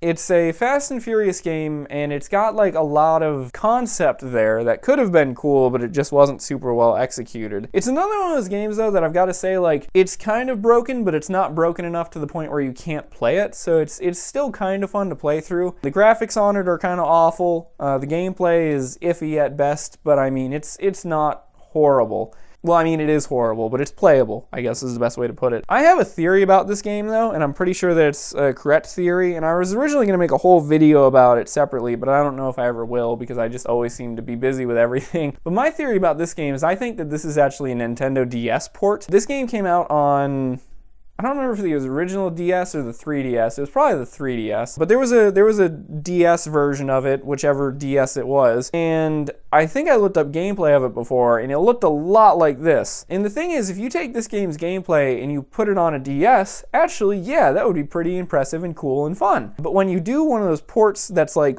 reverse porting it to a higher like power console, it doesn't work that well, and it makes it seem like really bad. Grand Theft Auto 4, ultra well-known game. I didn't play through this though for a long time. I owned it for a while, but I didn't play through this until the pandemic also. Those first couple months of the pandemic, I had kind of some time and I just played through a bunch of games that I never had played through. And this was one of them. I was kind of taken aback with how strong of a story Grand Theft Auto 4 has. I think everybody kind of knows about it, so I'm not going to go blabbering on about it too long, but it's very good. It also has the 2 DLCs that kind of intertwine with each other, and the 2 DLCs are also very good. So yeah, GTA 4 definitely worth checking out if you somehow haven't checked out GTA 4 before. I know like a lot of people, like it's overshadowed by GTA 5 these days, but GTA 4 is like more serious, I guess, is the best way to put it. Like, GTA 5 got really goofy eventually. Killer is Dead. So that's a Suda51 game. I'm kind of sad that that is, I think, the first Suda51 game that I'm showing in this video, because I'm a really big fan of Suda51 and Grasshopper Manufacturer games, but this one is probably my least favorite. The gameplay of it is pretty good, pretty similar to the other Suda51 games with like the combat style and everything. The issue with this game though is the story is just not that great. There's a lot of really unique characters in a lot of the Suda51 games. Apologies, had to let my cat back in the room real quick. What I was saying about this game, yeah, it just doesn't feel like it has as much uniqueness as other Suda51 games. And it's also kind of dark compared to other Suda51 games. Like other ones, his other games get really goofy. This one just kind of stays dark. And I also made a whole video about this game, how it really doesn't represent women in the best way. I've said before that, like, in general, Suda51 Grasshopper Manufacturer games, like a lot of the female characters have kind of like not that much clothing on and stuff, but I said, you know, they're still really like cool characters and everything, and they kind of like beat the crap out of the protagonists in their respective games if they're not the protagonist. But in this game, it's like not really. Like the women are just not really represented very well. And again, I made a whole video about that before, but yeah, that's Killer is Dead. Need for Speed The Run. This is another game that I have a playthrough of. I think it's cool that it's got like an actual story. I like the fact that there's like a very clear goal in mind as you play to race from San Francisco to New York City. And you know, a lot of people always say that they hate the QuickTime events in this game. I actually kind of like them though. You know, I get why people don't like QuickTime events, but I thought it was kind of nice to have a little bit of like the racing broke up with those on-foot sections in this game. But yeah, Need for Speed The Run is a really, really good Need for Speed game and a really, really good racing game in general. And the graphics and stuff are good too, and there's some really cool licensed vehicles and stuff in it. So definitely check it out if you haven't. And don't let like the like 3 QuickTime events in the game deter you.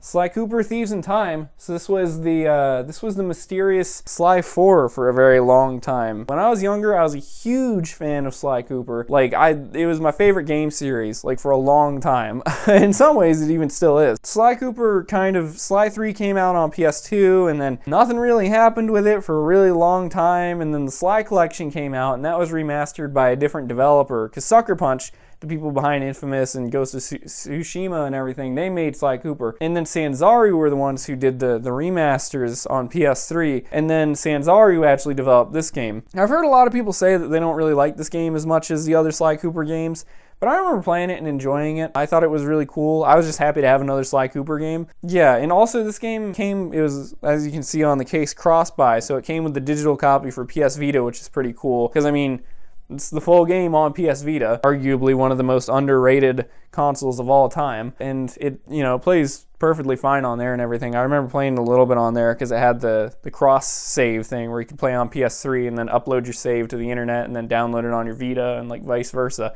There's a couple things in the story that I kind of thought were not great in this game, but yeah, and also it's not a super long game. I think I finished it like the day after I got it. Still, I was just so happy to just have more Sly Cooper, so. Resident Evil Operation Raccoon City. So this is one of the 2 Resident Evil games I've finished, the other one being Resident Evil 7. I've said before, I'm always a fan of like weird spin-off games in like well-known series. So Operation Raccoon City is a 4-person co-op kind of horror game. It's more of just like a 3rd-person shooter, and you play as, well, there's 2 campaigns. There's the main campaign, then there also is a downloadable campaign, but the main campaign in this game is you play as a bunch of like secret Umbrella operatives who go into Raccoon City when all of the Raccoon City stuff is happening, as is very well known in the Resident Evil universe. They're pretty much just trying to clean up for Umbrella Corporation. Of course, then there's some twists and turns because Umbrella Corporation is evil and everything. And you know, like, this is one of those games that I think people just hated because it had like the wrong name attached to it. I think if this was like unrelated to Resident Evil, I think people would have liked it a little bit more. It's one of those things though where this game was just so different than what people had come to be used to with Resident Evil that they saw it and they just really didn't like it. I thought it was really cool. I thought it was a fun game. I thought the multiplayer for it was really fun. It's kind of funny too because this game came out, got a bunch of hate, and then they pretty much released the same exact thing with Umbrella Corps, like in terms of multiplayer. A little bit more fast-paced, but they released like the same exact concept of a game as Umbrella Corps. Infamous 2. This is another one where I kind of ordered them out of order. I kind of wish I grabbed Infamous first, but Infamous 2 is a sequel to Infamous. You play as Cole McGrath again. You're in,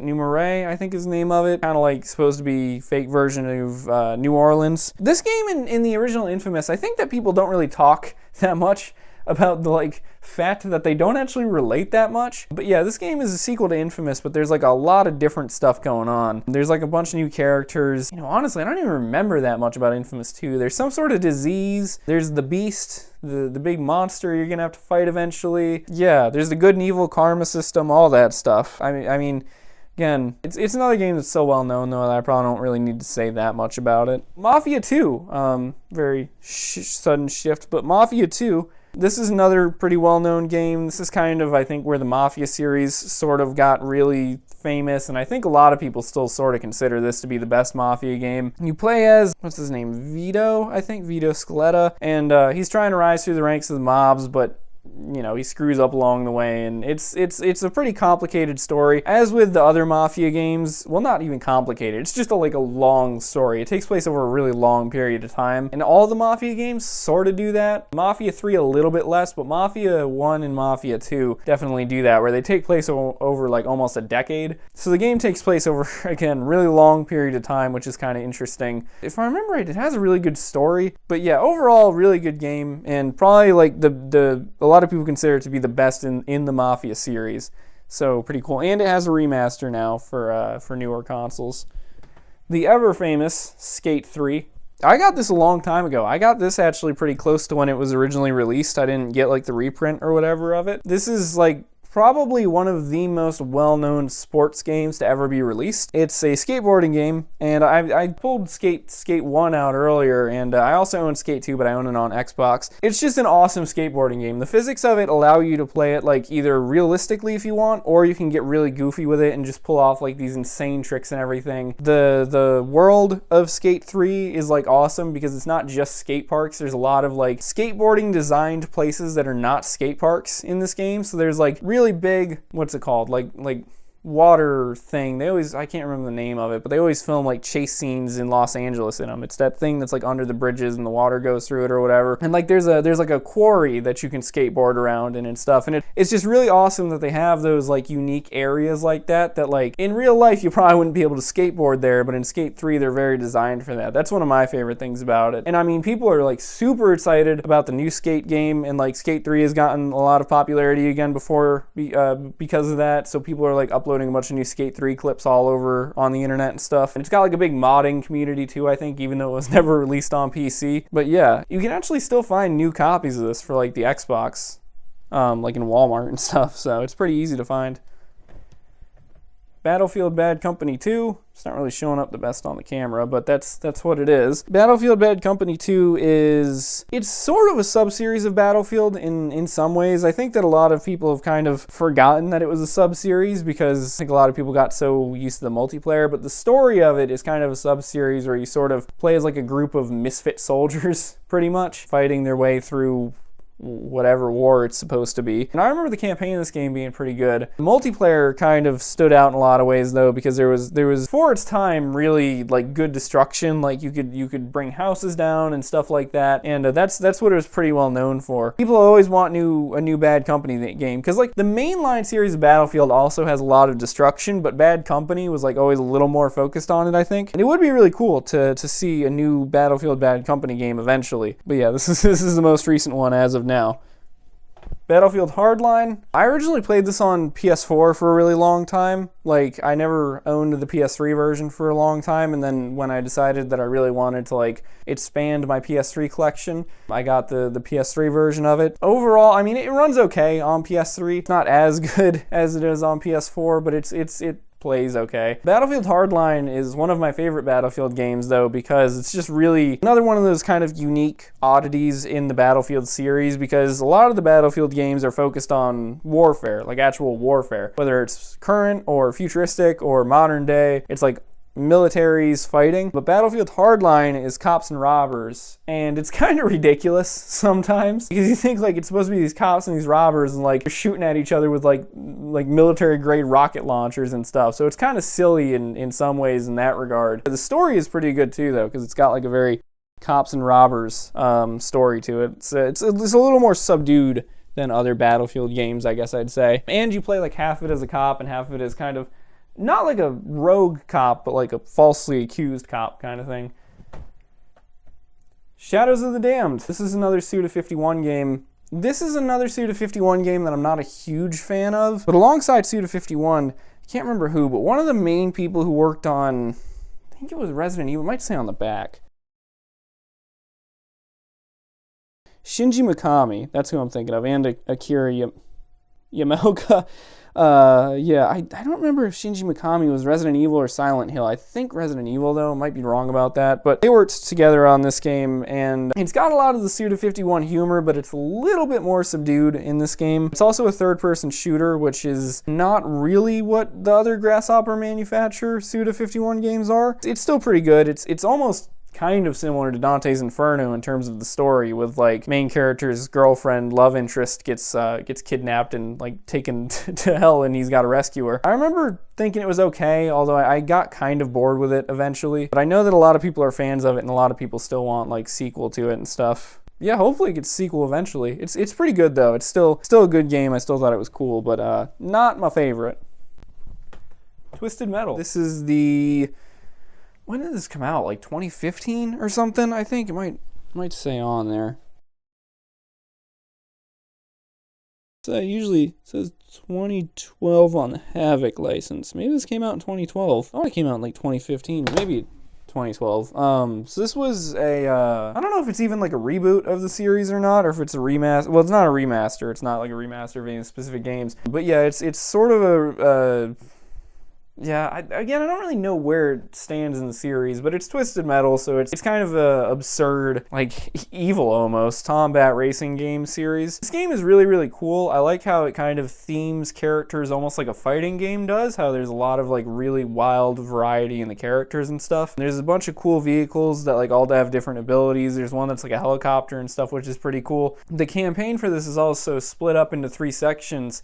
And actually, as you play, it kind of gets almost like more and more like dark and like absurd in like a dark way. And it's just, it's really unique in a lot of ways. The only complaint that I have about this game is that it gets incredibly challenging later on. The first like 2 campaigns, if I remember right, they're not too bad, but like there were some levels later on in this game that were just extremely hard to get through. I remember the last level of this game, there was like, you have to go through kind of almost like a challenge course, and it's like really, really tough. It's playable though, it's possible to beat it. I managed to do it, and I'm not even that good at video games, but so that's Twisted Metal. Far Cry 3, this is a lot of people's still favorite Far Cry game. You play as, what's his name, Jason Brody. You know, the more that you think about Far Cry 3, the more that time goes on, it's like you realize just how like silly of a main cast of characters it kind of has. Because you think like Far Cry 4, you got AJ going back to not necessarily his home country, but like ancestral home country to return his mom's ashes. Far Cry 5, you got the deputy in Montana. Far Cry 6, you've got Danny in his or her home country, like fighting off a dictator. Far Cry 3, you got a bunch of frat bros who get kidnapped by pirates. Like it's kind of funny when you think about that. But yeah, this is really, really famous game.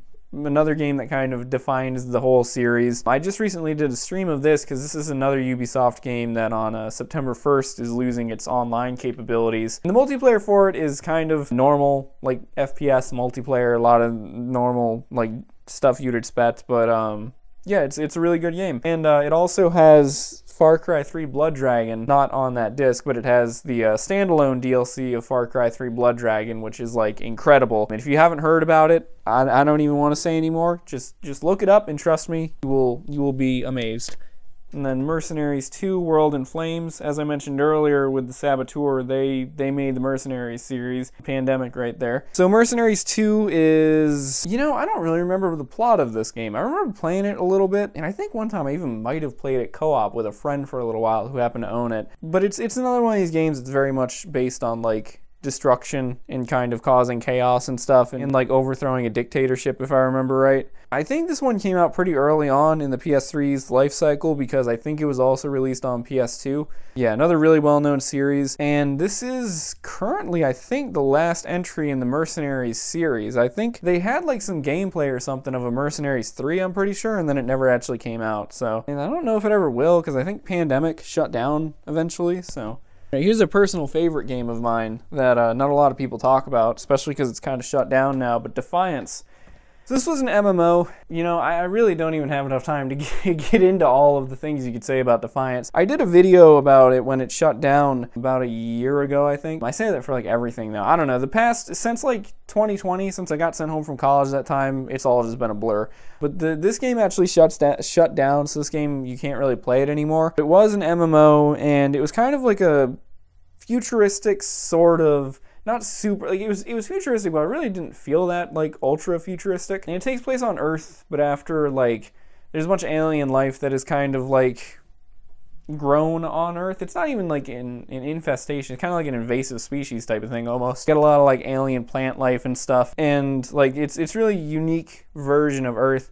And this game also tied in with a TV show on Sci-Fi, and I never really watched much of the TV show. I watched it a little bit in college one time, but it's pretty cool to see how they tie in, although they take place in like different areas, I think. And then the TV show like tied directly into the game because they started doing missions in the game that like related to the TV show and all that type of stuff. Again, I have a video that I made where I talked about this game shutting down, so you should check that out if you want to see me talk a little bit more about like the gameplay of it. But I always thought it was a really cool game. It also got remastered eventually. Defiance 2050, I think, was the name of it. But that was kind of a weird thing because it was almost the same exact game. It was kind of strange because it just almost felt like they were just trying to like restart the game again and just do the same stuff again. I heard that it like had a diverging story though, that eventually the story got different or something. Medal of Honor Warfighter. This is not the most recent Medal of Honor entry, but I think the most recent non-VR Medal of Honor entry. I might be wrong about that though. So the Medal of Honor series originally was a lot of World War II games, and then this game came out, and it's not a World War II game, it's a modern game. This game is pretty strange because it's almost like a middle ground between Battlefield and Call of Duty. There's a lot of combat that feels a lot like Battlefield. It's also made in the Frostbite 2 engine, but there's also a lot of, like, there's not that much destruction, so that kind of feels like Call of Duty in a lot of ways. I haven't played much of it. It's one of those games that I think gets like really, really tough all of a sudden. Like, it's kind of a hard game, but it seems interesting, and the graphics for it are really, really good also. Like, Battlefield has always had really good graphics, and this game has similar graphics, probably because it's the same engine, but yeah. The Ratchet & Clank Collection. I've mentioned earlier how Sly Cooper is one of my favorite game series and like has been one of my favorite game series since I was a kid. Ratchet & Clank, again, was kind of a competitor to it, and I actually haven't really played this game that much. I bought this game to play Ratchet & Clank, but I also bought it partially because a Sly Cooper demo was included with it. So Thieves in Time had been kind of like talked about for a while, but it took forever to actually be able to play it. When they announced this, they announced that you would be able to play a exclusive demo if you got this. And I mean, this was like a while before Thieves in Time actually was going to come out, so it was kind of like really early look at the game. And I bought it partially because of that. And it was really cool to play that demo, and it'd be interesting to do a video about that eventually, because it's kind of a unique demo. Like, it's a level from the full game. It's not like anything that wasn't included elsewhere, but when they made a normal demo for the game, it was a different level, so it's kind of cool. But yeah, I really haven't played that much Ratchet & Clank, so I can't really talk that much about the series, but I know that a lot of people like it. Doom 3? Yeah, it's Doom 3. I also haven't really played that much Doom 3. This is an ongoing theme, I guess, throughout a lot of these games, is that I keep saying I haven't really played them that much, or I haven't played them in a long time. I played a little bit of this. Doom 3 is another kind of outlier in the overall game series, because it plays different than Doom 1 and 2 and the various spin-offs, and then it also plays different than the newer Dooms, because the newer Dooms kind of play like the older Dooms. Like, this was kind of trying to be a more serious, like, survival horror version of Doom, I guess, and I know it's got its fans, but I feel like a lot of people kind of prefer, like, other Dooms. Like, I've never heard anybody say, like, you know what, I want to go play Doom 3. So it's kind of unique, but I really haven't played it that much. If I remember right though, this version, the BFG version, did come with Doom 1 and 2 either as downloads or on the disc or something, so that was kind of cool. Mayhem. So this is a racing destruction derby style game. The unique thing about this game is that it's 3D. But it's not like 3D TV 3D. It's like 3D as in has 3D glasses has 3D glasses 3D. It's pretty unique for that because not that many games did that. I think like Sly 3 on PS2 did something like that. But yeah, I mean, I think they kind of relied a little bit too much on the gimmick there though, because really it's not that unique of a racing game. Plays fine, it's kind of interesting, but the problem is it kind of hurts your eyes. As you guys can see on the cover here, everything's in black and white and red. That's just how the game looks. There's not really any actual like graphics or color to the game. You know, people always joke about the 7th generation games being like gray and brown and like how Gears of War was just all that. I mean, this game is literally black and white. So it's okay. I think that they kind of messed up by leaning into the 3D thing and like the black and white graphics thing a little bit too much. The 3D does work though, it is kind of cool, but it's not really that much fun to look at. So it doesn't end up being that much fun to play for long periods of time.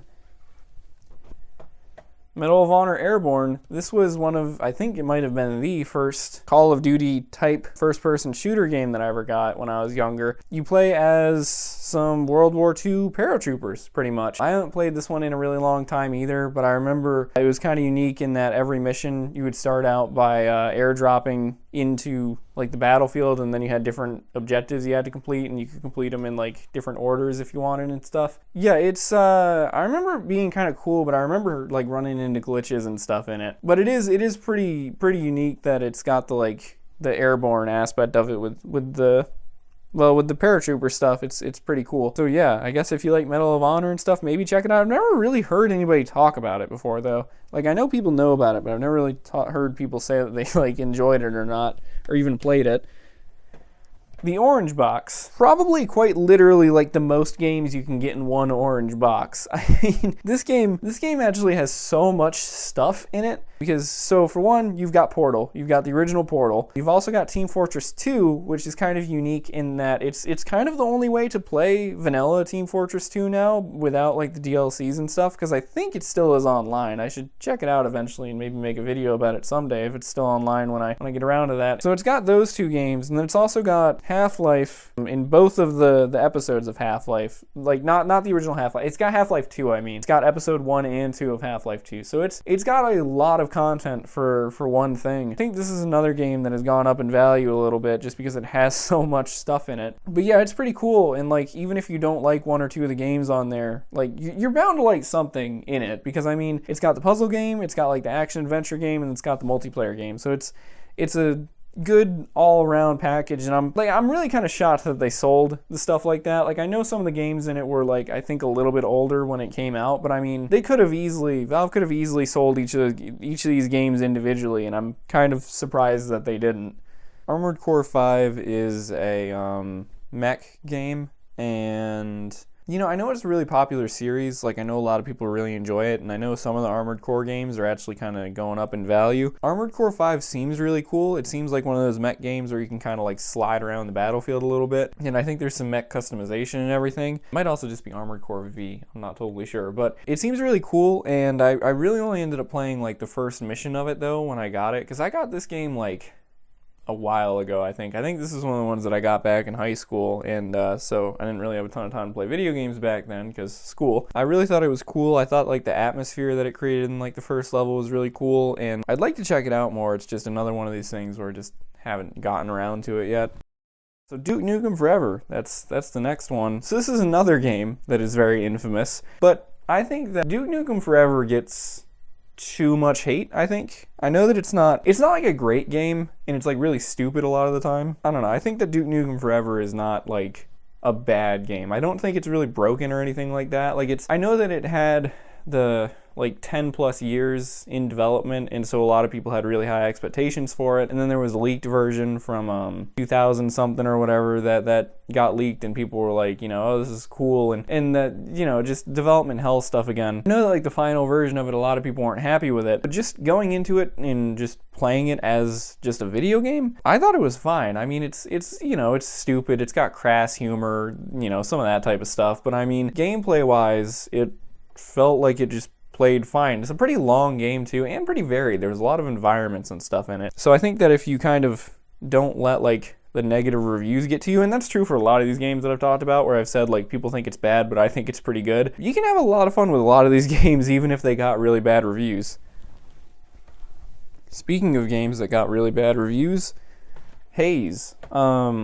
So this is actually like the first game that I bought a long time ago that I didn't immediately play. For a long time, when I was younger, you know, I didn't have money to buy games just to kind of let them sit there for multiple years and not play them yet. But I got this game for like $1 at a GameStop one time, and I just never really got around to playing it. And I think that kind of started where I didn't actually always immediately play the games I was buying. This game was kind of another game that it was considered like a Halo killer, or at least that's what people were saying it was going to be. Supposed to be like PlayStation's big competitor to Halo, at least that's always the way I've heard it described. And then it didn't turn out to be nearly as good as Halo. I've only played maybe like an hour of it. It's alright. It definitely feels like an early PS3 game. The characters and everything just feels like it doesn't have any weight to it. I'm sure it's playable. I'm sure it's okay, but it doesn't really seem that interesting. Well, I guess the story does seem a little interesting, because I guess like you start out as kind of like this hyped up soldier on like ultra drugs, and then you like swap sides, and then you play as like one of the rebels fighting against that or whatever. But I've heard that it just doesn't really pull that off that well. But I mean, also, like, for 99 cents, you can't really complain that much about a game. Battlefield Bad Company. So I showed Bad Company 2 earlier on. I've played Bad Company 2. I haven't played the original Bad Company though, and it's kind of another one of these games that I played a demo of it a really long time ago, like multiple times, and then just never got around to buying the full game for a really long time. On Xbox 360, I had the demo for this game, and I played it, like I said, a handful of times, just never played the full game. Got Bad Company 2, played through that, just still never got the full game. And then, you know, one day I saw this for not that much money, as with most of my gaming purchases, and I decided to pick it up. And I've played a little bit of it. It seems to have sort of some different themes than the second Bad Company. I know that there's stuff with like gold or something going on. I guess to put it simply, this game, even though I haven't played much of it, it seems to have a little bit more of a unique identity than Bad Company 2 did. Like, Bad Company 2 still had an identity, but it seemed like it meshed a little bit more with the mainline Battlefield stuff. This game feels like it's a little bit more separate from the mainline Battlefield. Alright, so this next one is another one that I eventually had to get rid of the cover for because the cover got gross. Well, it probably was gross and I just didn't notice until I cleaned everything recently. Mirror's Edge. So Mirror's Edge is a pretty unique game, and it took a really long time for it to get a sequel remaster thing. Mirror's Edge is a first-person game, but it's not really a shooter or anything. It's like a parkour game. I'm trying to remember the exact story, but I played this game almost to the end and I never actually finished it. And it would be another one that would probably be good for a playthrough because it's got like linear levels and everything. You play as like a runner, and she gets framed for a crime pretty much, and you've got to like the normal like framed for a crime story where you got to investigate stuff and prove yourself innocent. At least that's so far as I remember what the story of it is. And the unique thing about it, well, for one, it's got like awesome graphics for PS3. It's got a really interesting color palette where there's a lot of like empty space, and then there's a lot of like red and blue and like bright green. Like, they're all really bright. The parkour mechanics of it are, I mean, they're not necessarily super unique nowadays because there are more games that have implemented that and stuff, but I mean, they were pretty unique at the time, and they still are pretty unique. Like, you have a lot of control over, Faith is the main character's name, over like how she moves and stuff, and like, you know, if you're in the air, if you tuck your legs, or if you roll when you're done with a jump and all that type of stuff. And there is combat in the game, but it's kind of always an interesting thing because you can't like reload. If you use a gun in this game, when the ammo runs out, Faith just drops it, so it kind of encourages you not to use guns. And you can finish the whole game too without actually like doing any combat, as far as I know, besides like one dude that you have to kick off of a roof because it's like a scripted event or something. But yeah, and then this did get like a sequel remake thing. I'm not really totally sure what it was, but Mirror's Edge Catalyst, which seems kind of interesting too. So yeah. Fallout 3. So I showed Fallout New Vegas earlier. Fallout New Vegas was the very first Fallout game I played, and I got Fallout 3 long time later, another game that I got when I was in high school. And, you know, playing Fallout 3 made me realize just how good New Vegas was. Fallout 3 uses pretty much the same engine and everything. A lot of people who are fans of either game kind of know the story that Fallout New Vegas is effectively like the same mechanics, like the same engine, same everything. There's a lot of stuff that can be like ported between the games and everything because of that. But Fallout 3 came first, and Fallout 3 I didn't really like that much, and it's a problem that I kind of have with the rest of the Fallout series. Like, when you look at what Bethesda developed and what Obsidian developed, something that gets me annoyed sometimes is a lot of the Bethesda developed games, or I guess, well, only the couple that Bethesda has developed, they put you way more into a character, and I'm not really a fan of that. So like Fallout New Vegas, you're effectively a mailman. I mean, you're a courier, that's how you start the game. This game gets really specific though with like what you start out as, because you start out as a dude who gets kicked out of the vault, and then you gotta go find your dad and all that stuff. Fallout 4 did kind of the same thing. You play as a dude, you gotta go find your son. There's a lot more like that's assumed about your character in Fallout 3, and I just never really liked that because it made me feel like I had to make decisions in a certain way in this game, whereas in Fallout New Vegas felt like I could kind of do whatever I wanted. But Fallout 3 also has, Fallout 3 has, I guess, more traditional Fallout characters. I know that like Fallout New Vegas is kind of weird because like the NCR and the Legion, like I think only show up in Fallout New Vegas. Fallout 3 has some more of the traditional like Fallout stuff, like the Brotherhood of Steel, the Enclave, all of them. So I mean, it's not a bad game by any means. It's still a Fallout game, so it's still really good. But just personally, I have a tough time sometimes thinking about Fallout 3 without thinking about how much more I like New Vegas, and I've never finished this game. I got kind of far into it one time playing it, but you know, I should play through it eventually though. I think I would like it, I just don't think I like it as much as Fallout New Vegas. Infamous. So Infamous is Sucker Punch's next game after Sly Cooper, after they finished the Sly Cooper series, kind of, because Sly 3 was the last Sucker Punch developed Sly Cooper game, and then Thieves in Time was a Sanzaru game. So this was their first game after Sly Cooper. You play as Cole McGrath, he's got electricity powers. I talked about the Infamous series a little bit when I talked about Infamous 2 earlier. This game is kind of different than Infamous 2 in that it's like a lot bleaker, I'd say. Like you're isolated, you're stuck inside of this city. The gangs, the enemy gangs and stuff are a lot kind of like spookier and stuff. This game isn't like a horror game or anything, but it's definitely a lot like scarier and a lot more like gritty than I think the other Infamous games are. I think it's still really good though. It's kind of weird sometimes though going back to the first Infamous after playing Infamous 2 or Second Son or like one of the spin-offs, because you realize just how underpowered Cole feels to how he feels when you play him in Infamous 2 or when you play like Delson or whoever else. So yeah, that's Infamous. Really good game. Really good game though. Alright, and then here's a game that genuinely surprised me with how awesome it is. This is a great game.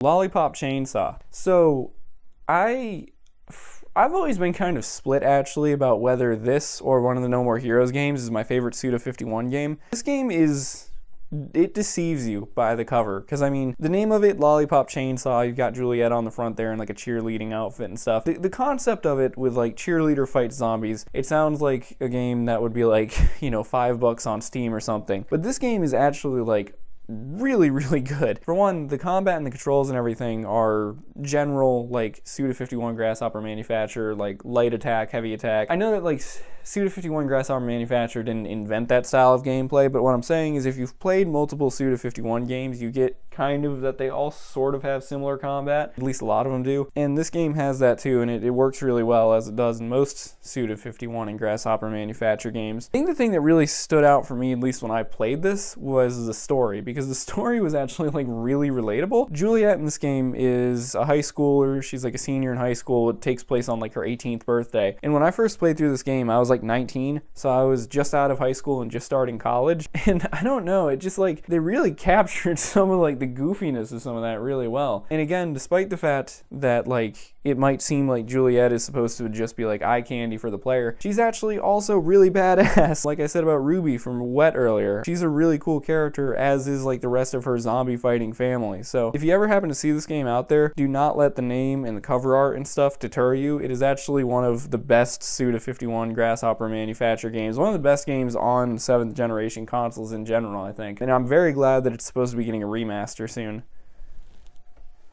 And speaking of awesome Suda51 and Grasshopper Manufacturer games, No More Heroes, Heroes Paradise. This is the first No More Heroes game, but it's kind of not the first No More Heroes game. So No More Heroes originally came out on Wii, and then No More Heroes 2 came out on Wii, and was Wii exclusive for a long time, although it's on PC now. This game is the first game story mode with a bunch of extras, including some of the boss fights from the second game. This is arguably the best way to play No More Heroes, the first one, I'd say, because for one, it's on PS3, so it is in HD. I don't know if it's in 1080p. I don't think it does 1080p. but still HD, and it runs as well as a PS3 game can, I guess. But you also have all the extras in it. If I remember right, the PC version of No More Heroes 1, which also, of course, runs in HD, I don't think that it has all that stuff. I don't know if the Switch port does either. So No More Heroes is, I don't even know how to explain the story of this game, honestly. Like, I just, like, praised Lollipop Chainsaw a ton. This game is, like, right up there, same level of, like, how much I like this game is, like, same as Lollipop Chainsaw. This game you play as Travis Touchdown, and he wants to be #1. He's in the United Assassins Association. He starts out at rank 11. He's got to fight his way up through the leaderboard to be #1. And his motivations for that are, there's a couple of them, let's just say that. The game itself, honestly, is kind of like simple. Like, you just sort of do like chores to save up money to enter in these new battles and stuff. But it's just really, really well made. It's just a good game. It's a game that I think like not everybody would like, but if you like this type of game, if you've played Suda51 games and you somehow haven't played No More Heroes, you need to play it. And of course, No More Heroes 2 and 3 and Travis Strikes Again, I've played all those as well, and they're all very good. I'm always kind of split, though, about which one I like the most, because I really like No More Heroes a lot, even though it's just the first game. And there's a lot of stuff in this game that didn't return for later games, like the open world stuff, which that did come back in No More Heroes 3, but not really in the same way. Battlefield 4. So this is a really well-known Battlefield game. This is still, as of now, currently like the last modern Battlefield game that was released. Because afterwards you got Battlefield Hardline. Well, I guess that was a modern one, but like modern military game. Battlefield Hardline, which was cops and robbers. Battlefield 1, World War 1, and then Battlefield 5, World War 2. So this is still the last like modern military shooter in the series right now. It was released on PS3 and PS4 eventually. It was like one of those things where like came out on PS3 first and then got ported to PS4 eventually, if I remember right. Might have come out after the PS4 came out though, I'm not sure. But yeah, it's another Battlefield game, a lot of destruction, a lot of really big battles and stuff. The multiplayer in it is great. It doesn't run as good on PS3 as it runs on PS4, but it still runs alright. Still like really good graphics and everything as the Battlefield series has. I really haven't played it that much on PS3 if I remember right though. Like I'm trying to think. I remember I owned this before owning the PS4 version. I don't think I really ever played it that much until I got the PS4 version. There's a campaign. I don't really remember what it's about though, because I played it, but I played it a really long time ago and I don't think I finished it. But yeah, that's Battlefield 4. Got another PlayStation Move game here, The Shoot.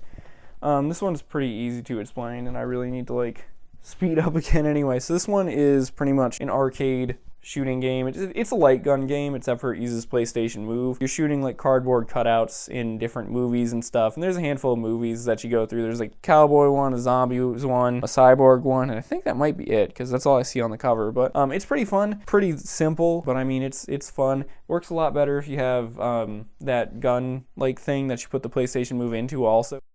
Not enough light gun games today anymore either. All right, this one's another one that I have kind of generic case for. This one's kind of weird actually. So in some of the other games when I didn't have the cover, I've said before that it was because I threw it out. But when I bought this game, I don't think it had the cover with it. It was just Spec Ops: The Line with just the manual and the disc. So Spec Ops: The Line, I haven't really played enough to have my own opinion on it, but this is another one of these games that's like really kind of highly regarded. When they first announced it and showed off some gameplay for it and stuff, it looked a lot just like another generic third-person military shooter game. Then once people played it, they realized that there was actually kind of a lot of subversive stuff in the campaign about kind of the horrors of war and a lot of like very serious topics. So a lot of people have kind of like gone back and been like, actually, like, yeah, as a shooter, it's just like a normal game, but like story-wise, it's really good. Now again, I haven't actually like played it enough to really see that myself. I played it a bit before, but I never really got that far into it. Just another like time thing, never really had the time to. But I would really like to play it eventually, because it sounds really cool.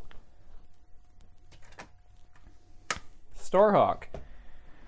So this game is probably most well-known as the Warhawk sequel, like spiritual successor thing. Yeah, so Warhawk was a PlayStation Network game. I think it eventually, well, I know for a fact that it eventually got a physical release because I just saw a disc of it the other day. And Warhawk was like this multiplayer game with like vehicles and stuff. It was kind of, it wasn't super uncommon to have multiplayer only games on the 7th generation of consoles, but like it was kind of weird earlier on, and Warhawk was one of those games that kind of did it like early on. Starhawk is, again, not exactly a sequel to it because it doesn't have the same story, but it's like a spiritual sequel, and I think it has the same developers and stuff, and it has almost the same exact gameplay. It's pretty much just these big battles, and you just like fight the other team, and you have vehicles and a lot of that type of stuff. It's just one of those types of games. This one has some tower defense mechanics, which I don't think Warhawk had. At least, if I remember right, it has tower defense mechanics. I saw somebody talk about it in a video the other day, and I think they mentioned that, and I think I remember that too. And this game has a story. I don't really remember the story though. I'd considered doing a playthrough of this game before also, and then I never got around to it. But yeah, if I remember it, you play as like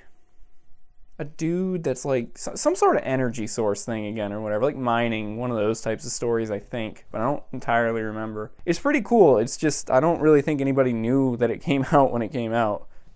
Turning Point Fall of Liberty.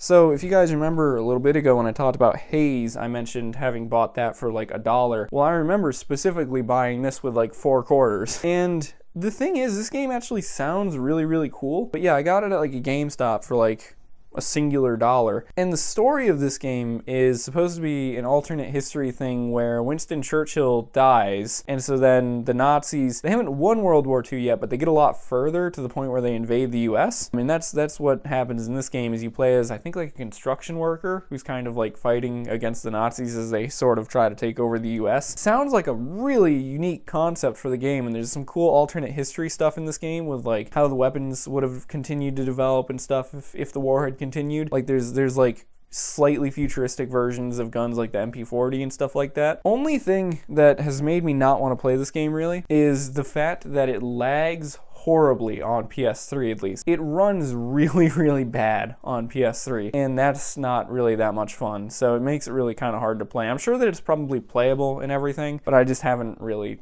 like taken the time to try to deal with it. Saints Row the Third. I said earlier that Saints Row 4 was where Saints Row went off the rails, but this is kind of where the train started to derail. And I don't mean that in a bad way. I like Saints Row. I love the series. I think it's great that it went silly. So Saints Row the Third, at this point in the series, the boss is not like president or anything yet, but you're still doing like the 3rd Street Saints gang stuff. It's been a while since I played this game also, but if I remember right, it's like the story of it is Saints Row 1 and 2 take place in Stillwater, all that type of stuff, building up the Saints as a gang and all that stuff. Saints Row the Third is a little weird because the Saints in this game are like, they're a gang, but they're also kind of a corporation. I think that has to do with the Saints like taking over Ultor in the second game, because Ultor is like an actual company and stuff. This game has, well, it's another one of these games where you have like the opposing gangs and you've got to take them out, and you do missions and stuff and all that type of stuff, and it gets goofy. It's very Saints Row-y. There's all the Professor Genki stuff and all that type of thing, that level of goof. But I thought it was a lot of fun. There's not superpowers in it. For some reason, people seem to hate the superpowers of Saints Row 4. Well, this game does not have that, except for in one of the DLCs. Yeah, it's a cool game. The only thing that's a little bit annoying between it and Saints Row 4 is that they both take place in Steelport, and the city's kind of the same in both. But, I mean, that's more of a Saints Row 4 problem than a Saints Row 3 problem. Next is, I think it's either the best-selling or, like, highest-grossing media product of all time still, and that is Grand Theft Auto 5. So, yes, another game that, believe it or not, this game came out on PlayStation 3 originally. Yeah, this game is almost 10 years old. So, Grand Theft Auto 5, of all the games that I've covered so far in this video, I've said a lot of times, like, you know, I'm not sure what to add. I mean, literally, I don't even think I can, like, say anything to add anything to the conversation about Grand Theft Auto 5, because everybody, like, on Earth seems to have played it or seen it at some point. Personally, Grand Theft Auto 5, I did spend a lot of time playing it at first, and then I like eventually got kind of sick of it. When Grand Theft Auto 5 came out, I was in high school, and I played it a lot. I played it on PS3, played it with friends and stuff, especially Grand Theft Auto Online, of course. I played the campaign. Campaign was pretty cool, but I spent a lot of time playing Grand Theft Auto Online, and that's where a lot of people spent their time with Grand Theft Auto 5s in Grand Theft Auto Online. When the PS4 came out, eventually got a PS4, got the PS4 version of the game, kept playing it a ton, kept playing it with friends and stuff. But I remember eventually, later on in high school, or maybe the first year or two of college, I did get kind of sick of it, because eventually when they started adding like more and more DLC to the online mode, they were just making it cost ridiculous amounts of in-game money to like get you to want to buy shark cards to be able to do that stuff. And it is cool that they didn't just lock DLC behind a paywall that you could just play the game enough to save up money for that stuff. But it also was really annoying when there would be some new DLC that would come out and you would need to buy a building in the game for like $10 million, which would take forever to save up. And I got kind of sick of that eventually. As a lot of people have said, it's been kind of goofy with some of the vehicles and stuff they've added with like hover bikes and things like that. Also, this game has one of the worst soundtracks I have ever heard. That's like maybe a controversial opinion. And the reason why I say that it's one of the worst soundtracks that I've ever heard is because, for one, they haven't changed it in like 10 years. So you listen to the songs in this game and like they're not popular anymore. And even the thing that especially annoys me about Grand Theft Auto 5's soundtrack is when they've added new music, sometimes they just will dump it all onto like a new station in the game. So instead of actually going through and like figuring out what genres these songs belong in and therefore which radio station they belong on, they would just dump all of the songs into this like eclectic radio station, and it's kind of annoying. And I don't know if they still do that, but I know they did that at least once. And I think there's a lot of songs in this game also that are just like not popular. I don't know, people always act like Grand Theft Auto 5 soundtrack is this like ultimate awesome soundtrack, but sometimes I think it's one of those things where, I don't know, it's like I've said before, sometimes some artists get very popular in like a cult setting and then everybody kind of sees them as like the best of their game. But anyway, that's Grand Theft Auto 5 for you. Up next, Far Cry 2. So Far Cry 2, I said earlier a lot of people consider Far Cry 3 to be their favorite game. Far Cry 2 is the game that everybody likes to go back to when a new Far Cry comes out, and they like to say, oh, look at how much better Far Cry 2 looked however many years ago. So I know it's kind of a jab right there, but for real, I mean, Far Cry 2 is a good game and does kind of have like better graphics in some ways than the more modern Far Cry games. This one's a little more serious than the newer Far Cry games, and that's not to say that the newer Far Cry games are not serious, because a lot of them do have serious stories, but Far Cry 2 didn't really have like anything goofy about it. You play as like a mercenary who's sent into this war-torn African country. I don't think they ever actually tell you like which country it is or which country it's supposed to be. And you have to hunt down this like arms dealer guy who I think has been playing like both sides, kind of. That's pretty much the basic plot of the game. I've played this a little bit. I tried to start playing it like 2 or 3 times and then just like got interrupted every time I tried to start playing it, so I never really got too far into it. It's a little more hardcore than the newer Far Cry games as well. Your character catches malaria within like the first 10 seconds of the game, and then you have to take like malaria pills, and your guns jam and your guns break, and when you get injured you can't just like pull bullets out of yourself like you can in some of the later Far Cry games. So it's a lot more hardcore, this one. And then we've got Prototype, another series that was really popular for a while and really haven't heard anything about in a long time. Prototype, you play as Alex Mercer. He's a dude who, I mean, honestly, it's been forever since I played this game also, but I remember, like, he gets infected with some sort of, like, disease, mutation thing. I don't know exactly what you'd consider it, and of course, as you can see on the cover, it starts letting him, you know, become a spike. I don't remember the exact story of this game. I think he's like trying to hunt some people down who like maybe did that to him or something. I think he's got like amnesia or something too. I don't entirely remember. I do remember a lot of people getting this game confused with Infamous, because there was kind of some overlap in the times that like they were going to be coming out and stuff, and they do have sort of similar concepts with like the superhero type thing. Although I'd say Prototype isn't really a superhero or a supervillain game. Alex Mercer is kind of in between. I always thought this game was pretty cool because like there was some stuff that was like normal that you could still do. So like, of course, he has all the like bioweapon traits with all the like being able to turn his hands into spikes and everything, but you could also still just use guns. Like, it wasn't super common or anything, but you could like pick up an assault rifle and use that. The shooting mechanics weren't great. It just kind of like auto-locked on enemies and stuff, but you could like commandeer tanks and stuff too, which was pretty cool. There was just some aspects of it like that I really liked. Again, I haven't played this game in forever, but I thought it was pretty cool when I did play it. I actually own the remaster of this and the second game on PS4. I don't even think I've opened it yet. I've had it for multiple years and I just haven't played it yet. And I've heard the second game is like even better, so it'd be really cool to try to check that out eventually. And then here we have Homefront.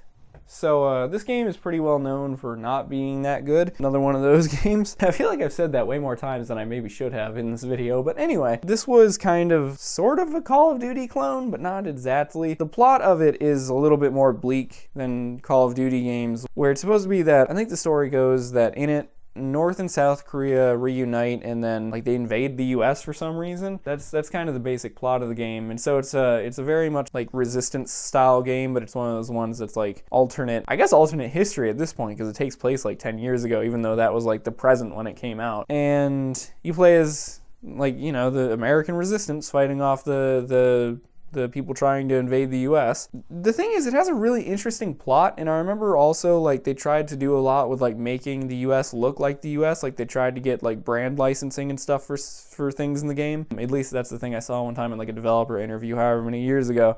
It's just another one of these games where the gameplay is kind of off. Like, everything just feels very weightless. That's not always great for a first-person shooter. I started playing it like once and then just never really went back to it. I'd like to play through it eventually. I think it's like playable. It's just not great. And then it also, they did like a sequel remake thing eventually with Homefront: The Revolution, and then it was kind of the same exact result where people were like, it's not really that good. Well, that one had some sort of like Time Splitters 2 thing or whatever with it.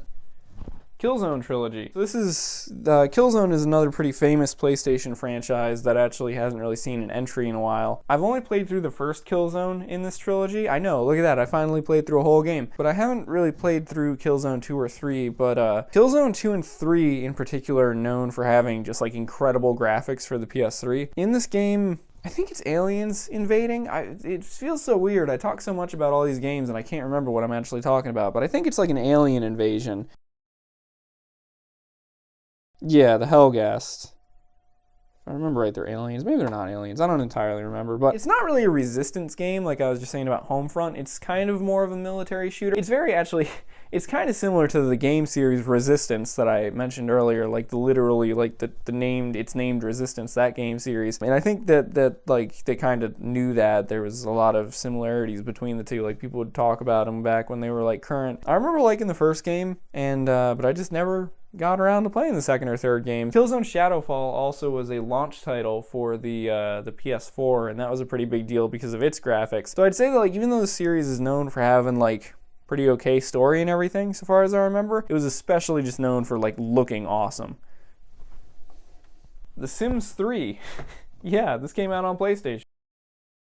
So The Sims is mostly known as a PC franchise. It's one of those games that I think like everybody has played, even the non-gamer people that I've met. Like a lot of people have played Sims. On PS3, it's just the base game, so far as I know. I don't think any of the DLC or anything is available on the PS3 version. If it is, it's like a severely limited quantity of it. I actually got into this for like the week after I got it, and I played it a lot, and then I kind of set it down and never went back to it. It's a life management simulation game, and a lot of people really like The Sims, and for good reason, because it is pretty fun. I've never really been into games like this that much, and I found myself like enjoying the heck out of The Sims. Again, though, I never really picked it back up or anything after I played it that one time, but it's definitely fun, and although PS3 may not be like the preferred way to play it, it's still there, it still works. If I remember right too, this game installs in kind of a weird way. It brings up like a menu that I hadn't seen before where it said something about like writing scripts or something maybe. I don't entirely remember, but it was like, it had a weird install screen that I didn't see for any other games. And then on to the last PS3 game in my collection, so far as I know. And this one's pretty good. Need for Speed Hot Pursuit, the 2010 version. So, I actually did a video about this not that long ago. Well, I say not that long ago. It was probably like, oh geez, almost like 2 years ago at this point. Wow. Where I talked about how this game was kind of a lot like a Burnout Need for Speed crossover, because it's another Criterion developed Need for Speed game. This actually just got a remaster recently, which is kind of surprising because they didn't really remaster any other Need for Speed games, so it's pretty cool that got the remaster. And this game is just really good. It's a really good racing game. It's got like good physics to it, good sense of speed, awesome car roster and everything. The sound design in this game, I don't usually talk about sound design stuff a lot, but the car sounds in this game are immaculate. Like the cars in this game sound so angry in a good way, and it's awesome. This game also, something really interesting about it. This is the only game, so far as I know, to ever feature the Carbon Motors, I think it's the E5. There was this police car. There was this company that was trying to make a car that was specifically going to be just a police car, like it was never going to be sold to the public, and they were called Carbon Motors. That car appeared in this game, and it's like kind of almost the best representation of it, because you can't really find that much about it online, because there's like a Wikipedia page about it, where if I remember right, it was like they applied for some sort of funding, and they were like expecting to get the funding, and then they didn't, and then they just had to like shut down because they didn't have the money to make anything. But yeah, that's a really interesting car, and that's not in the remaster of this game either. It's just in the original release for PS3 and Xbox 360 and PC also, but I think PC version is probably hard to get now because remasters on PC kind of screw with the old versions sometimes. Hot Pursuit is a very solid racing game. There's a reason why it's one of the few Need for Speed games to have gotten remastered.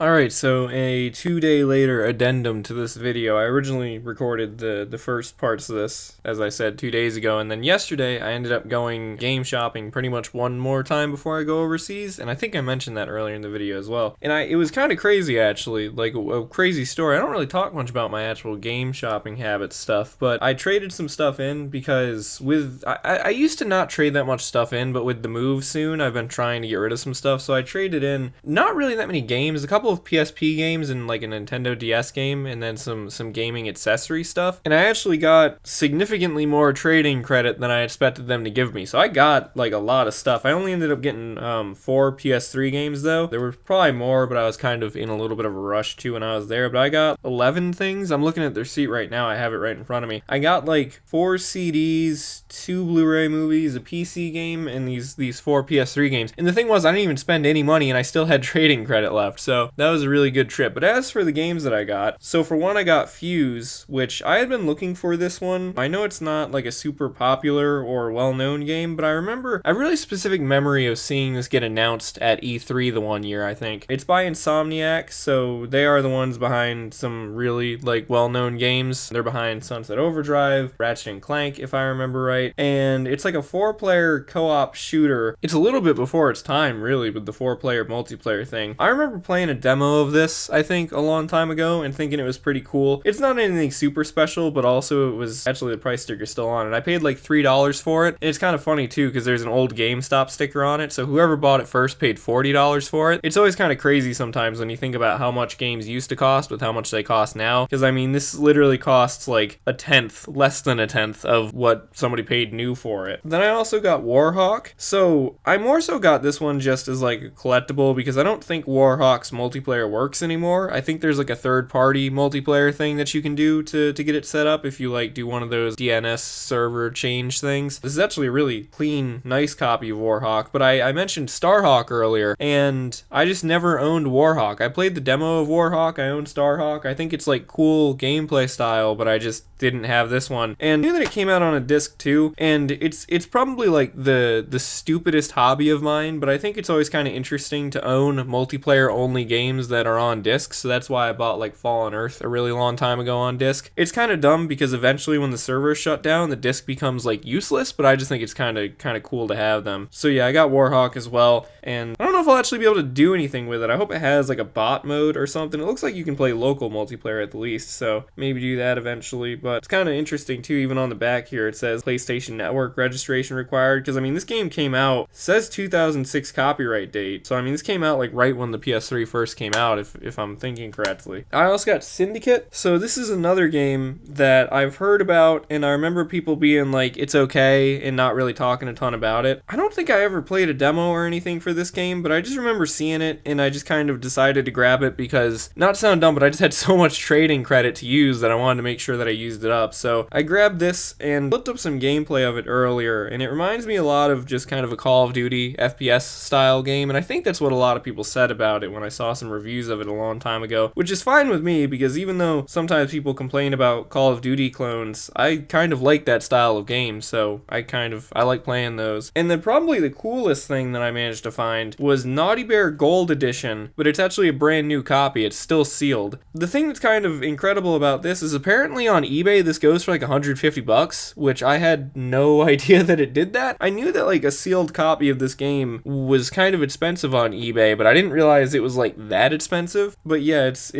I paid less than $20 for it, so I mean I paid way less than that for it. I still paid a little bit more than most PS3 games, but I wanted to own Naughty Bear. It's another game that I played the demo of a really long time ago and never actually bought, and the gold edition comes with all the DLC if I remember right, and it was sealed, so it kind of triple whammy there. The thing is though, now I have a real big dilemma over whether or not to actually open it and play it, because now I've seen online that it's worth so much. A normal copy of it, opened and everything, only goes for like $15 to $20 on eBay. And the weird thing is on Amazon though, there's listings for new copies that are like $22. So I mean that's way less than $150. So I don't know for sure if the eBay thing is accurate or if it's just people trying to like get more than something's really worth. So I don't know, I'll have to see if I actually end up opening this game or not, but I'd like to. I said on Twitter, though, yesterday when I got it, that it reminded me a lot of what happened when I bought Splatterhouse a really long time ago, the PS3 version. I talked about that earlier in this video, how I bought the PS3 version of Splatterhouse for like $10, like a pretty long time ago, just like to have it, and now it's worth like $100-something on eBay. It was kind of funny, actually, when I went to the game store that I bought all this stuff at yesterday, I saw a copy of Splatterhouse used, and they wanted like $99 for it, so that was kind of funny. But anyway, that is officially the actual conclusion of my PS3 game collection, until eventually I actually am able to buy more games and stuff again, but that probably won't be for a while. But again, thank you guys for watching. Just a quick update at the end of this video here, and I'll see you in other stuff in the future, and bye-bye. And there's actually a second addendum to this video. So in the first one, I mentioned how I got those last couple PS3 games at a local store. Thought it was my last trip there before I go to the UK, and I had traded stuff in, had a bunch of trading credit, still had trading credit left. Well, it's a couple weeks later now since I went and recorded that first addendum, and I happened to be over in that area again yesterday, and I brought my trade-in credit slip that I still had with me and decided to stop there real quick. Really didn't have any money to spend on anything, especially because very, very soon all the grad school stuff is going on, and I really don't have the ability to spend any more money because I need it for when I'm over there. But I did get the game Fuel. I kind of ran into the store real quick, just looked around. Again, I only had a couple bucks really on the trading credit and only a couple bucks on hand, but I saw it, and that's a game that I've been looking for a really long time, actually. I wanted to play it because Fuel is pretty well known as being the game which I think held the world record for the largest map, largest play area in a video game for a really long time, or maybe it was just the largest video game, not totally sure. But in the instruction manual it says that the open world is 14,400 kilometers or 5,000 miles, which is absolutely gargantuan. And I think that there's been bigger video games in general, like since it, or maybe before it. It's weird because it depends on like how you actually, like what you consider a game map, because this game, I've read online that it does something where the reason why it's able to have such a giant map is because it like randomly generates it as you go along. So actually every time you play it might change a little bit, because as you drive from area to area it kind of generates those different areas based out of pre-built chunks, I think, or something like that. It's some sort of clever way that they did it. I'm pretty sure though that it is still the biggest racing game out there. The only other one that I can think of that would maybe rival Fuel is The Crew, but I think The Crew, even though it's supposed to be the whole US, like actual square mileage is much less, I'm pretty sure, in that game. This game also has really unique theming, I think, for a racing game that isn't really talked about that much, because most of the time when people talk about Fuel, they just talk about the big map. But this game is sort of a post-apocalyptic racer game. It's not really an apocalypse in the sense that the whole world has ended or anything like that, but reading through the instruction manual, and I think I read some stuff online, this game takes place on the west coast of the US after a big environmental climate disaster thing makes it uninhabitable. So it's not really like an actual post-apocalypse game, like a real disaster game, but it takes place in sort of a apocalyptic area. Overall, it reminds me a lot of MotorStorm, actually, because MotorStorm wasn't really an apocalyptic game, but the festival organizers of Fuel and the festival organizers of MotorStorm both have sort of very similar vibes to them. And I mean, MotorStorm did eventually do an apocalypse game with MotorStorm Apocalypse, but that's what the theme of this game reminds me of a lot. And then the open world aspects of it remind me a lot of Forza style games, and I know Forza didn't invent that style of game, but I think it's just the most well-known one. But stuff also like The Crew, or some of the Need for Speed games, or the Test Drive Unlimited games, there's this big open world and you can wander around it and find events and vistas and paint for your cars and all sorts of stuff like that. So it's a really fun game. I haven't really played it a lot, but I've enjoyed the little bit that I have played of it, and hope to play more of it, even though it's like really soon that I'm not gonna have access to my PS3 collection or anything. But anyway, thank you guys for watching this video. By the way, if it seems like I'm talking about stuff that I've already mentioned, like I keep mentioning throughout this video going to the UK, if it seems like I'm already in the UK by the time this video is uploaded, that's very likely probably going to happen, because this video is going to take me forever to upload. I originally recorded the first parts of this video in early August, and it's now early September as I'm recording this, and I've like barely even gotten to start editing this, really. So this video is probably going to take a long time to actually be released. Anyway though, thank you guys for watching, and I'll see you in other stuff in the future, and bye-bye. And Wulf actually back with a third addendum to this video. I really didn't plan on this video being such an ongoing project, but long story short, I I actually originally recorded everything you've seen up to this point in like mid-August, and now it's almost late October. So now I'm actually in England and everything, as I was mentioning throughout the video earlier on, and I've gotten pretty much one new PS3 game over here, and I wasn't sure if I was going to include it or not, but I figure I may as well. And hopefully I finally finish editing this video before I buy any more. So I got one new PS3 game, but I bought 3 PS3 games in total since I've been here. I got another copy of Call of Duty 4 because it's just one of my favorite games and I like playing it, and I wanted to have one over here. And I also got a copy of Need for Speed The Run because I may be doing something related to video games for my grad school dissertation, and Need for Speed The Run is one of the things that I might sort of end up covering in that. But anyway, those are games I already talked about earlier. The one new game that I've bought since I've been here is Test Drive Unlimited 2. So Test Drive Unlimited 2 is a racing game, and I think the easiest way to describe it is really just kind of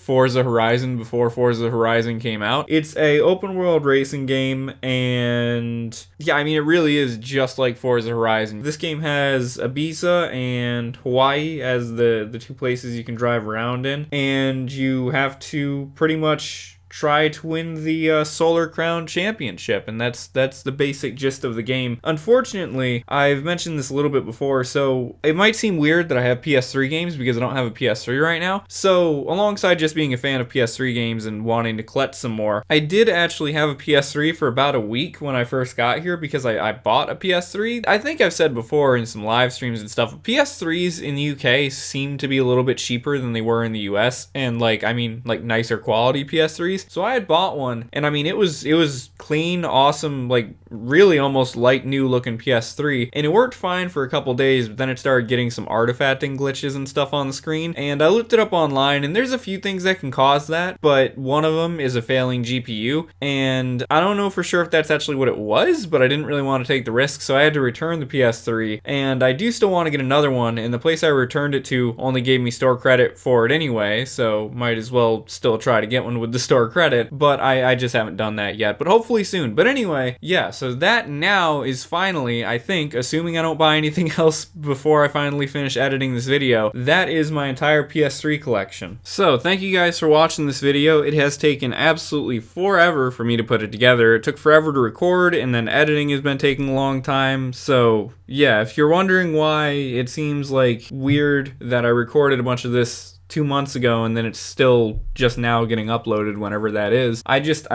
mean, I went to another country and started grad school. I had a ton of stuff going on, so I had to focus on all of that, and that's also why there hasn't been a ton of other videos. But now that this video is done, I'm hoping to work on some other videos and get some playthroughs and stuff edited. So thank you guys for watching, and I'll see you in other stuff in the future, and bye-bye.